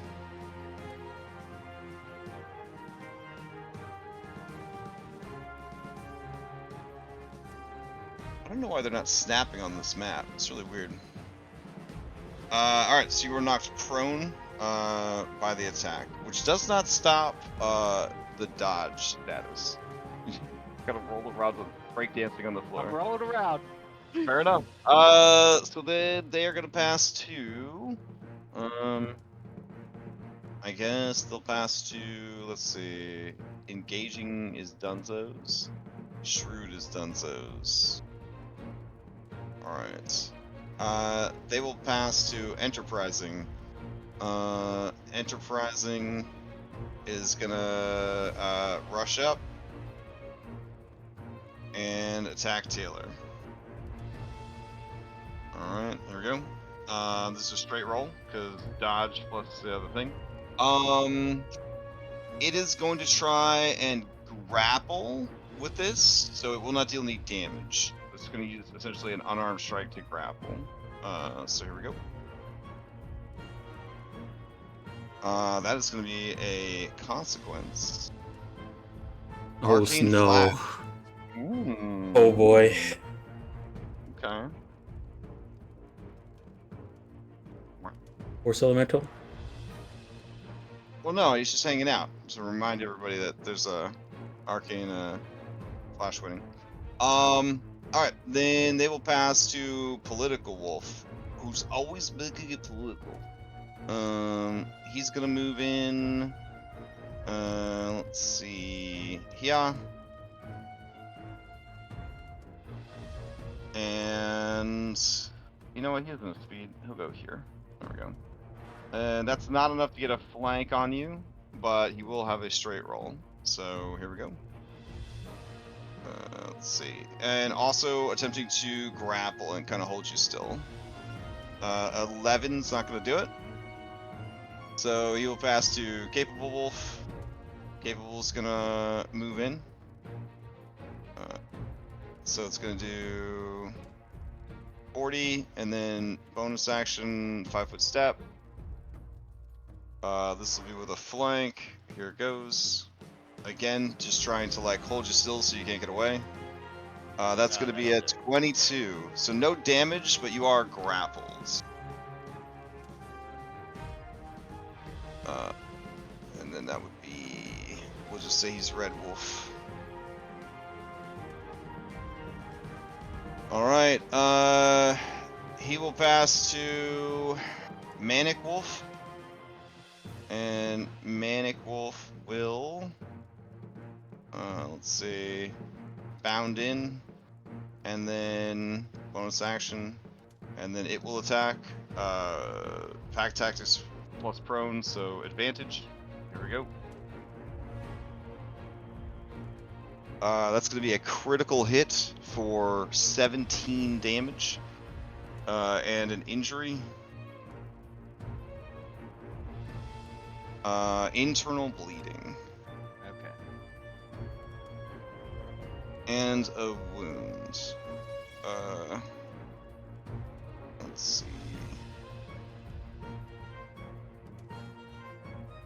Alright, then they're just gonna keep passing to each other, I guess, unless anybody interrupts. So Political Wolf is already gone. At least only one more can fit. Fair. So Bitchin' Wolf is gonna go. And Bitching Wolf will move, bonus action in, and this is with advantage and a flank. Here we go. Wow. Oh my god. Alright, so 14 more damage and another injury. Bloody wounds. Every time you use both movement and action on your turn, you gotta make a con save or take bleed damage. And another wound.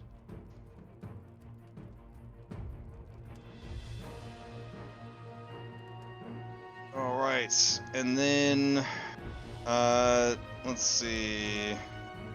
They will pass to Leo.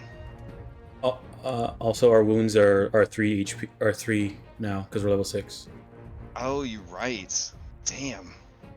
Alright. Well, Well, I think that's applying. Oh no, it's not. yeah. I'll update the wounds. My bad. Let's see. Oh my god. Oh, Get Okay. these out of the way. Here, I'll put a parentheses on it so we know that it's wound 3 now. Okay. That means them horses do not have a lot of health. All right, so what are you up to, Leo? All right, it's not looking good for our clown. He's unslings the rifle. Time to use it. And he will aim for the closest target that he can see over Purple's head, and fire off a round.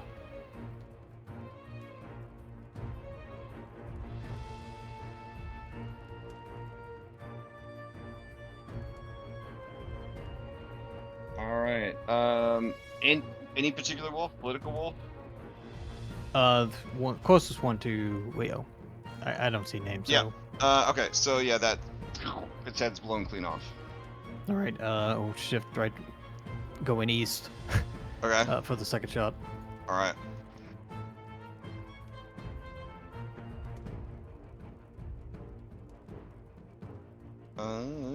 Yeah, that one is one shot, one kill.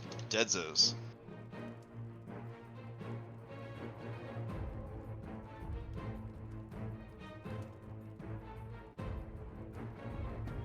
All right. Leo, seeing that he is going to end up be really far away from Taylor and them to point out every weakness, he will slide down the tree Okay. if you allow it. Slide down the tree. That sounds like something you need a climb speed for. So do you have a climb speed? Leo does not. All right, then you need to make an athletics check as part of your movement. Okay. Climbing in 5th edition. This tree, we'll say, is a DC 12. All right, that's a It's- disadvantage because I'm not It's confident. old and gnarled, so you fall out of the tree. All right, cool. All right, I mean, I'm here's out your of the tree, 2d6, that's fine. here's your 2d6 damage. Okay. All right, so you would fall the tree prone, and then. All right. Well, that didn't technically use any movement. Well, you didn't fail by 5 or more, so you could decide: do you follow the tree or do you just not move this turn? Because you didn't fail by 5 or more. So. No. We'll follow the tree. Okay. All right. All right. All right, and I'll set up half of the movement, and then struggle 15 feet towards everybody, Okay. and then attack to say is a D6 now. Taylor's For already if gone. you're So within you, 60 so feet. you would have Baratheon and Robin to pass to. We'll go to Robin. Okay. As you pass to And Robin. Victor also. Oh, Victor didn't get rolled in. Yeah. Okay. As you pass to Robin, Irenia is quietly sobbing, thinking about all the miseries of her life, for some reason. So Robin is going to rush to Taylor's aid, I think. They're gonna move and dash, and as part of that dash action, they're gonna jump over these dead bodies and just come swooshing down on these headless wolves. Get right in that fucking mix, and then the biggest, meanest one is probably irresponsible. So she will do Warden's Mark. That one. Alright. And then Irenia. She looks listlessly over at Taylor. And she just says, I don't know why we're even trying. Okay. And she's gonna just slowly move over there and targeting Dishwolf.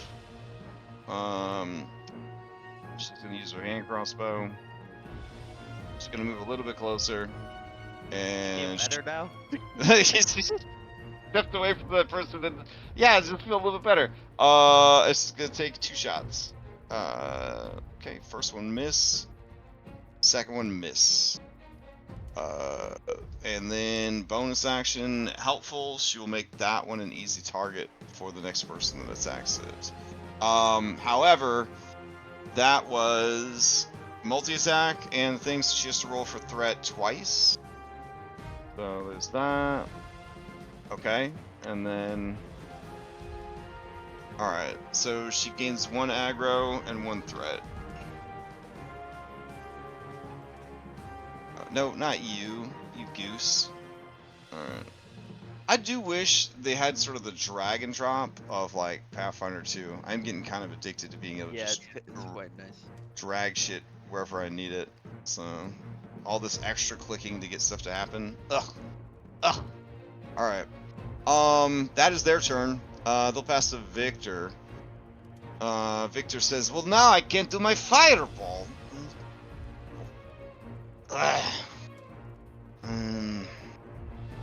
Let's see. Any ideas, Anne?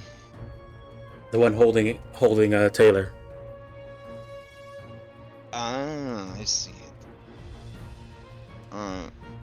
Evil.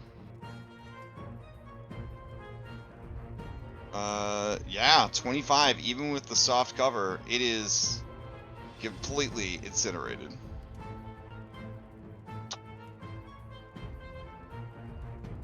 All right. And then he will bolster in. Bonus action. And then he will pass to Sassy Wolf. No. Sorry. Bitchy Wolf is the last one to go, I think. No, it is Sassy Wolf. Alright. So Sassy Wolf sees Irenia off on her lonesome and runs up to attack. Wait. Aggro 1. Only if there's no other viable targets. Alright, hold on. So technically it could reach by standing on the burnt corpse of its ally. Alright, Taylor, it's gonna move in for you. Alright, hit me. Okay, this is not at a flank because that other one is dead, but it is at advantage because pack tactics plus prone. Here we go. Oh man, I thought it was gonna be another 20 there. No, man, I was expecting it. But Alright. no, that'll miss. Then it will pass to Baratheon. Alright, Baratheon takes notes. Alright. Baratheon says, does anyone, want to go next? Or... Yeah. Raises her hand from the fucking mud. You there, with the mask. Definitely not an elf. You're up. Alright, Taylor is no longer grappled. Taylor will stand up. Hmm? Prone.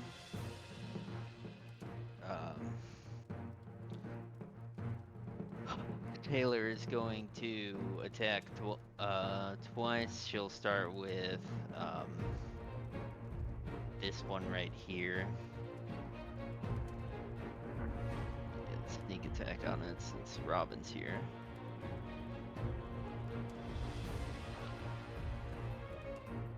$23 for 13 on that one.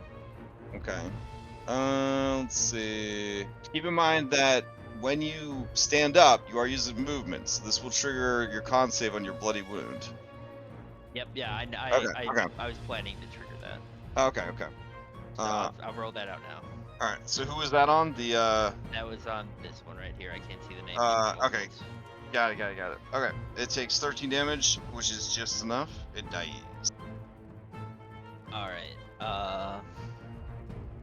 then I'll attack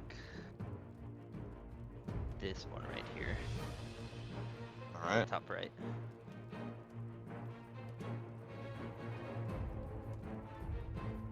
Uh, 16 for 10. Ooh. She's on her last legs. Okay. That means she gets an injury. This wolf has heavy bleeding. Creature cannot be stabilized. Oh no. Alright. Alright. I'm gonna bonus action Step of the Wind to disengage. Okay. And I'm gonna move 25 feet to here. That's my turn. And that one can steal since it lived. Alright, yeah, Sassy's definitely gonna steal. Let's see. Sassy. Alright. Well, their bloodlust is up now. Guess they'll stick around. Okay. Let's see. You're already wounded, but they will have advantage to attack Robin, so that's what they'll do. They'll bound over to here. Targeting Robin. Advantage and flank. Here we go. So 17 is enough to get past Robin's defenses. Robin's got to make a strength save or fall prone.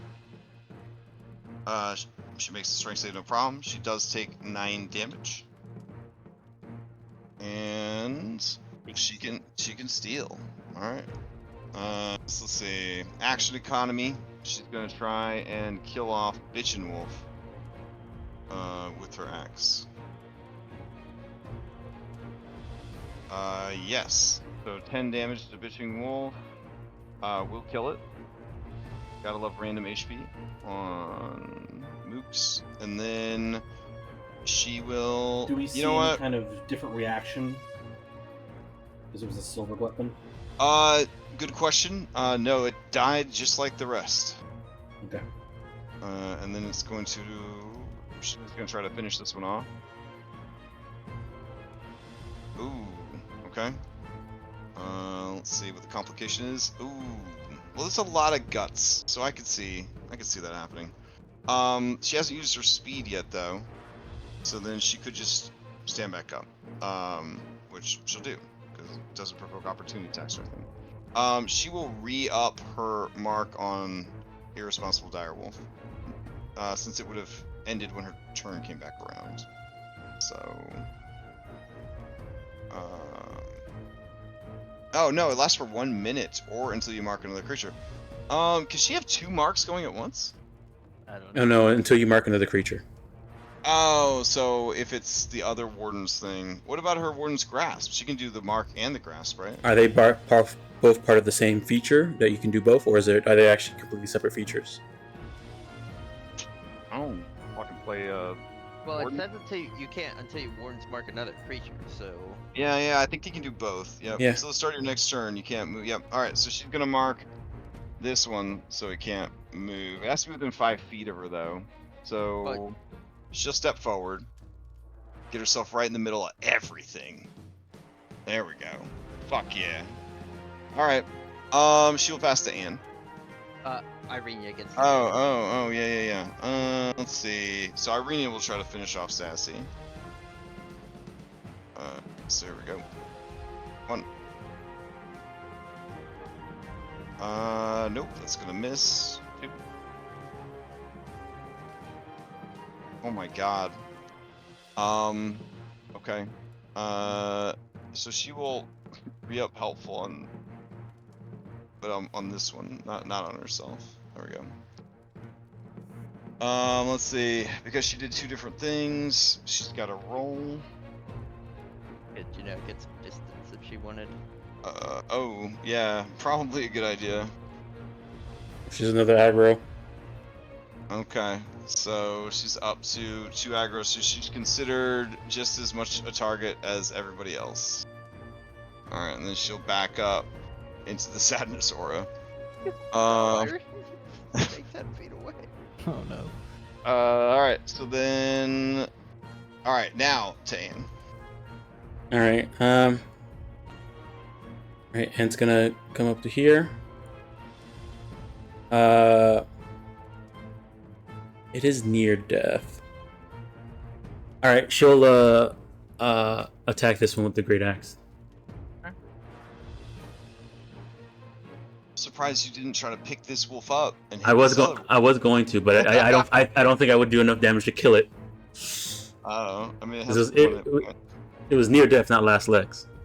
Oh, it had such a low max health that it couldn't say near death. Oh, okay. Get to the last legs. All right. All right. Well, it's completely just paste. There's just nothing left. All right. I guess there's just rations left. This one is marked, right? And then this one is grasped. Yes, and this Okay. one's an easy target. All right. I don't have multi-attack yet, so we're gonna move up to this one. Oh, I guess I. Hold on. I don't have enough movement to move up to it. I can move up to right here. All right.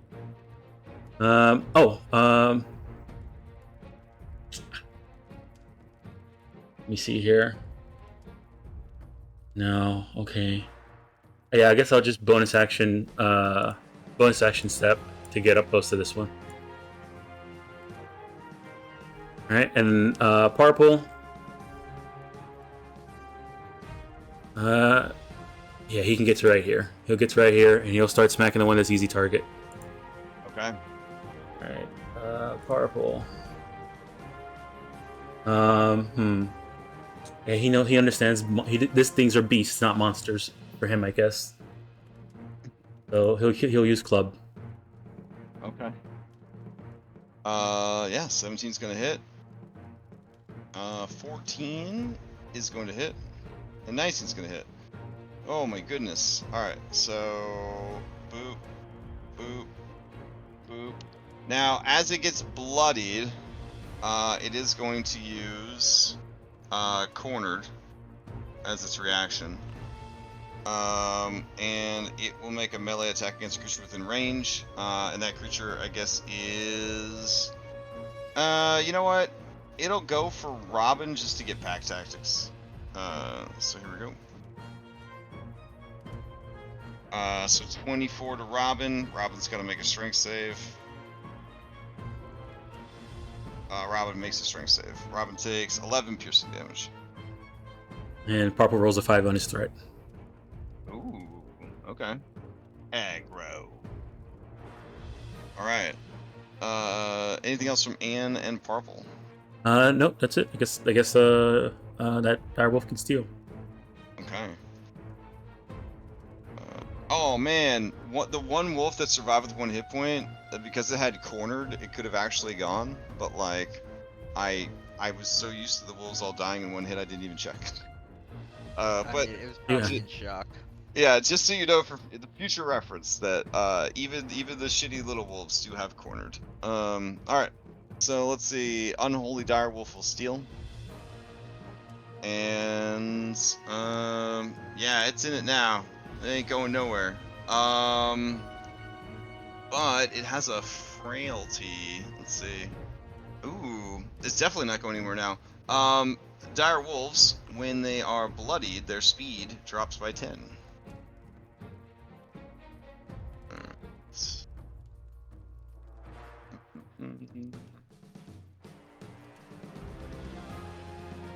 Alright, so it's just gonna attack Robin, because it has disadvantage to attack anyone else. It has advantage to attack Robin. It just makes sense. Here we go. Ooh, and that is a miss. Tanked on the armor. It will pass to Irresponsible Direwolf, who will more of the same. Here we go. That's gonna hit though. So 6 more damage to Robin, and Robin has to make another strength save. They make the save no problem. Alright, and then that's it for them. They'll pass to Wayne.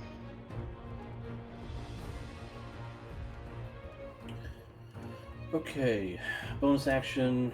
I'm going to expend a exertion point, go into a far shot stance.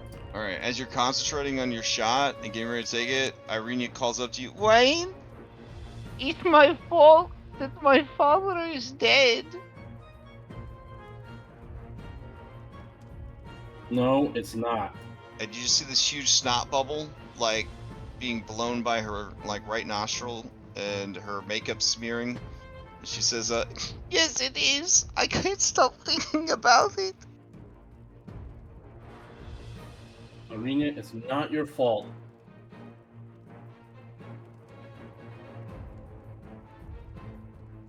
Yeah, so distracted by her sorrows, the arrow just kind of. All right, extra attack. Okay.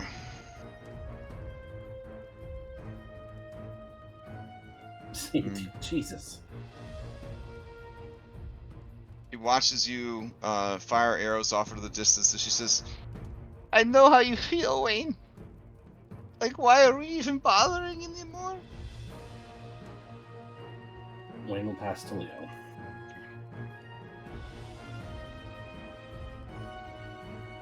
All right, Leo.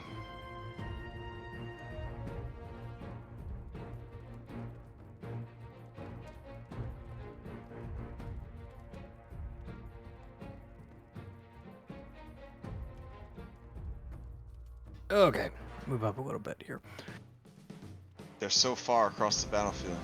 I know. We're gonna action dash. Okay.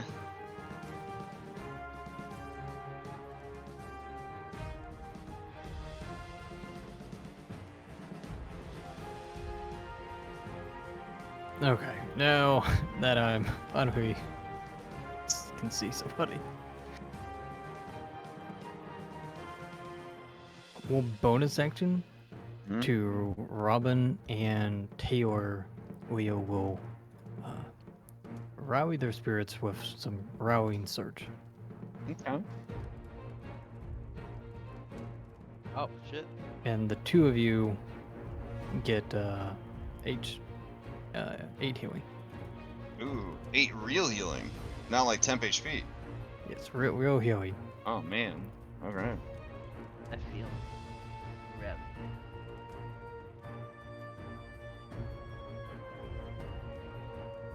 And that's everything for Leo. Wheel. Who else we got left here? Victor. Uh, Baratheon. Yeah. We'll guess pass to Baratheon. Okay.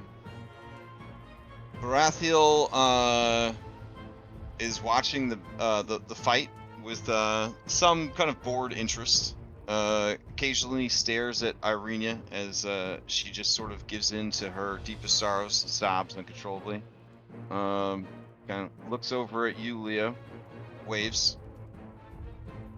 That's their turn. They'll pass to Victor.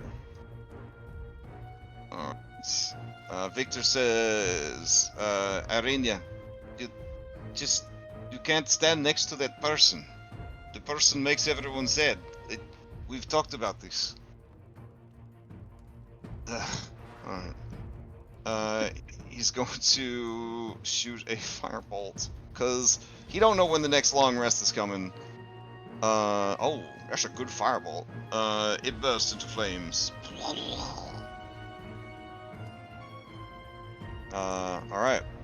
And that is the rounds. It can't steal. He says, who wants it next? Over here. Alright, he passes to you, Anne. Alright.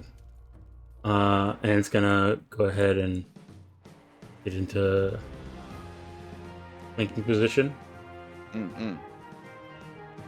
And then recklessly attack the Great Axe. Okay. Because you had the flank, that is going to hit. Well, because you were reckless, or because you had the flank, that's going to hit. Alright, so 18 damage. And then bonus action, grapple it. Okay. Then react to the silver. It did not react to the silver. Alright. Alright, you have grappled. Food. Well, I mean, I'll roll to see, but yeah, I mean, There's no way it can beat that. Yeah. You have grappled it. Right. Okay. It's gonna.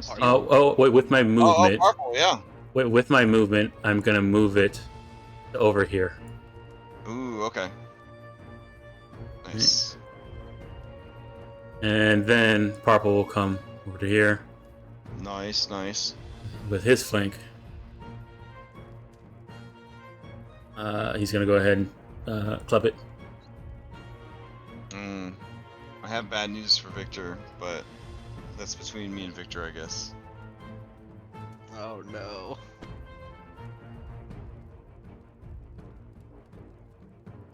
Wow, that's the dumbest wild surge I've ever seen.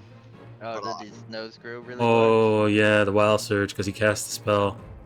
I'll add it to his character sheet though. Under features. large? Oh no. Okay. Okay. I don't think this will ever come up in the game, but if it does, it will be hilarious. Alright, cool. So anyways, back over here. The Critical first miss. attack is gonna be nothing happens. Nice. And then the other two are gonna hit. So on that 15, it will trigger. It's cornered, and it will lash out at Anne. I'm at advantage because I'm reckless. All right, here we go. 16 for 11. And Yeah, strength. that's it. That hits. Strength save.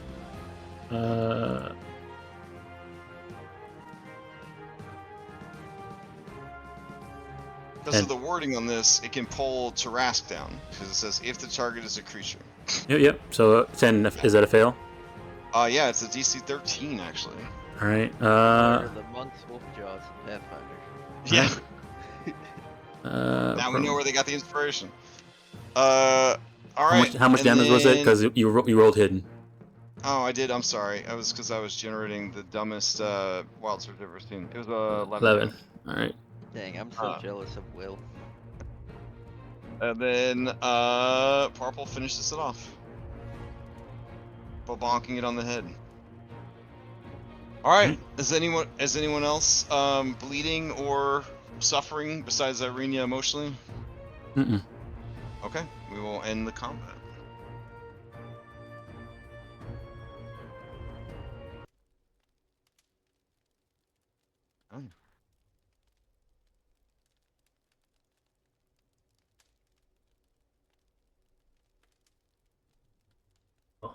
And we'll say, well, it doesn't look like there's any werewolves, but at least we got dinner.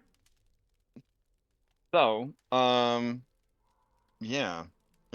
Wolves are relatively easy to get the stuff off of. You guys would all know by now that a wolf has rations and hide. So if you are interested in those things, dire wolf, I would need a nature check on if anybody wants to see what else there is. If you want Victor to roll it, I'll have Victor roll it real quick. I think we would. I can help him.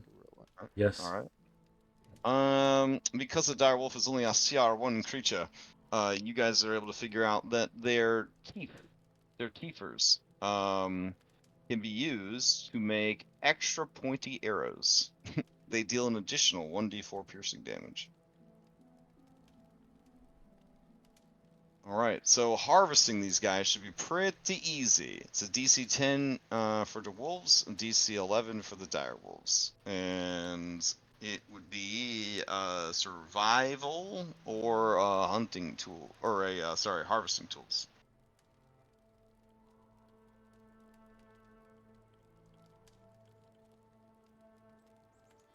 Have at it, Leo. Can this bloody wound be treated with medicine? Let's see. Each time, it is a wound, so it has to be recovered in the same way that all wounds are recovered. So Can either I choose to have that be the next wound I recover? yes, when you get a wound recovered, it isn't random. You decide like this is the wound that I'm gonna get rid of. Okay. Yep. I will go to Irenia to get rid of the internal bleeding. Oh, Irenia. I walk here, I feel fucking terrible. I grab Irenia's hand and I pull her over here. I don't know how she's gonna get rid of the internal bleeding for it's also a wound. Well, oh no, that one said a medicine check. Neither of Oh them. wait, I might have been reading one of the wolves' injuries. Yeah. Oh, okay. Yeah. Okay. So Then never mind. I still yeah. grab her hand and pull her over here. Okay. As you do, she looks back at Baratheon confused. She says, "There's just something about that person that makes me very sad when I'm around him." Yeah, you can't stand close to them. It's just something about them, but they don't seem too bad. Outside of that. All right, so Leo, do you want to just be a baller and roll one survival for all of them, so it's all or nothing, or do you want to roll separates? Hmm.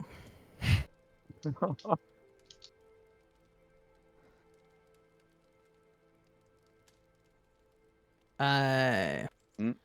You're all separate, you know? Roll separate? You're more Okay. likely to get the chicks if you know, Okay, multiple okay. attempts. Sure. Okay, so that will be the first dire wolf. Give me the second dire wolf. Okay, success, barely. All right. And then I need 8 more checks for the wolves, unless you want to try to do the wolves all in one go.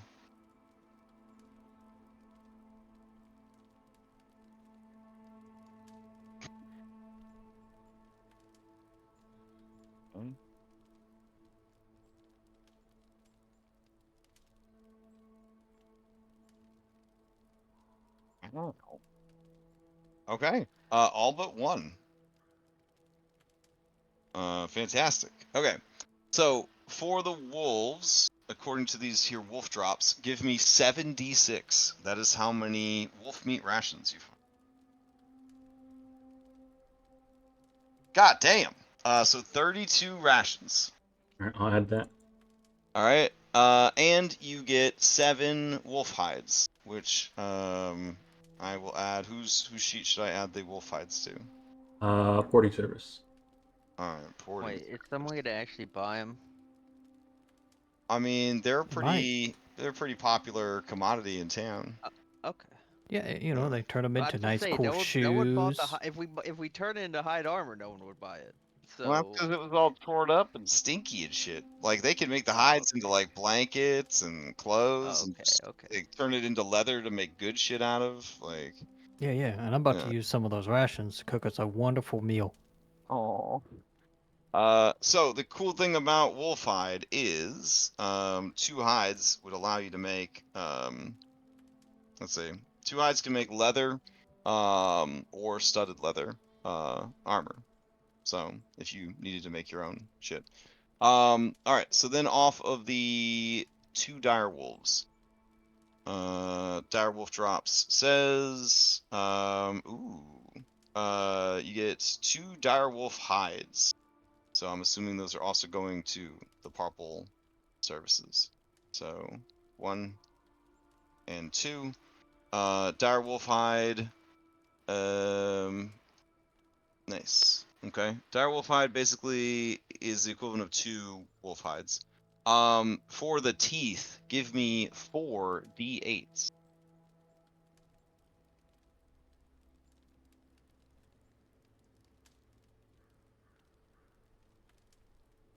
All right, 18 dire wolf teeth suitable for making extra pointy arrows.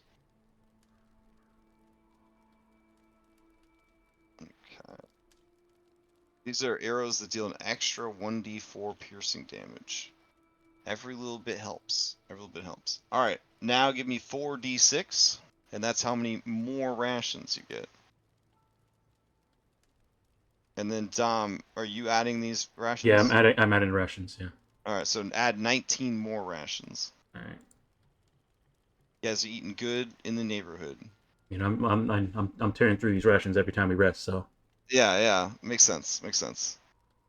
All right, and then the bigoted Jesus Christ. So the bigoted force elemental says some racial slurs and leaves. Excellent. Victor changed forever. All right. And on that note, we're actually at time. So, with the lead that you have, assuming you don't get jumped by werewolves before morning, you at least have a lead on where some werewolves were spotted recently, and so you can kind of head in that direction. Definitely cutting it close on this werewolf thing. Were that I could just give you a werewolf to fight, but I am trying to honor the hexy sort of hex crawl random encounterness of the outdoor stuff. There are fixed locations where werewolves would be, so hopefully there are some at the tower, like the Witch Hunter 7 told you, but we'll find out. All right. So quick announcements. Tomorrow night, Dom and I are going to talk about Baldur's Gate 3 stuff that would be cool to add to the World Patch document. Some other guy named Jacob, he already dropped a video about that today. But like, I mean, if you want to watch two guys that are way less funny than Jacob, but maybe both much handsomer than Jacob, that's what we're doing tomorrow. But whatever. Saturday morning we got Outlaws high noon. Sunday morning we got Curse of Strahd Daybreak. They're dealing with some very fun and exciting stuff next session for sure. We got Mythic Odyssey Sunday night. They're closing in on their epic level 12 feats. So I'm interested to see what they decide to pick, because each of them will be given 2 incredible feats to choose from that are way better than an ASI and way better than any feat they could possibly take in the game, except maybe Sharpshooter. So I'm curious to see what they will take. And then Monday night we got Outlaws Sunset. Tuesday we got Cyberpunk and also Abomination Vaults. Wednesday we continue Baldur's Gate 3. Without too many spoilers, I demanded something from the game last night, and the game immediately delivered it to me, and now it is the greatest game that I've ever played in my life. It already was before, but now it's for sure the greatest game I've ever played in my entire life. What was that? The Two Swords. Oh, okay. Like, when I said the thing, and then they were like, here's the thing, and I was like, I'm done. It's game of the year right there. Can't fucking beat it. Can't top it. It's so fucking good. And then Thursday we'll be back here. So, does anybody have any announcements before we adjourn? Anything coming up? Any games you're trying to fill? Any co-op games you're trying to get started? Any book clubs you got going on? Any, I don't know, anything going on you want to hype up before we adjourn? Nope, nothing here. Oh, all right. Well, I will close by saying, look at how fucking capable you guys have become. Like, 2 dire wolves, 8 wolves, action economy is kind of nuts on those. And your monk tanked him long enough for you guys to just eradicate him. Fucking one-shotting these things, like left to right. You've come a long way from the death house. I hope that you can see and feel some measure of progress there. I mean, this college girl has 80-something hit points. It's crazy. But both of these college girls have 80+ hit points. It's bananas. So. Answer that after we fight the werewolves. Yeah. My head's not getting too big yet. I have 2 of them. Okay. We're going through resources. We're getting closer though. Yeah. Well, that's what I kind of like about how this is designed. Is like, I don't think that in 5e, random encounters that are not all like really hard makes sense. But like even like one ooze falling out of a tree can be a setback, right? Because like so every little thing in this campaign at least starts to add up, you know? You wouldn't be able to do it in Pathfinder. Well, right. Yeah. Well, I don't know. I mean, I got a skeleton with tetanus already, so I feel like that's I think you do You it could do it. differently. Yeah. You Yeah. could You do it with different. status I mean, effects You and got poisons. homebrew. That's forbidden. Nah, I'm feeling it. Skeletons aren't homebrew. No. I'm saying this like random encounter wear you down type stuff. No. You do it with status. You do it with, like what Darby said. You do it with status effects. That enfeebles got me worn down, man. Like I want to just go home. Like, Yeah. like Status effects, I'm diseases, tired and of poisons. every fight takes forever. with Afflictions. this That's what it's called. enfeeble. Afflictions. Yeah, Afflictions. There it is. Yeah. Yeah, afflictions is definitely the way to recreate what we're doing here in Pathfinder. That sort of attrition of like wearing you down. Yeah. Anyways, I hope everybody has a good weekend, and I'll see you guys around the Discord. Alrighty. Take care, stream.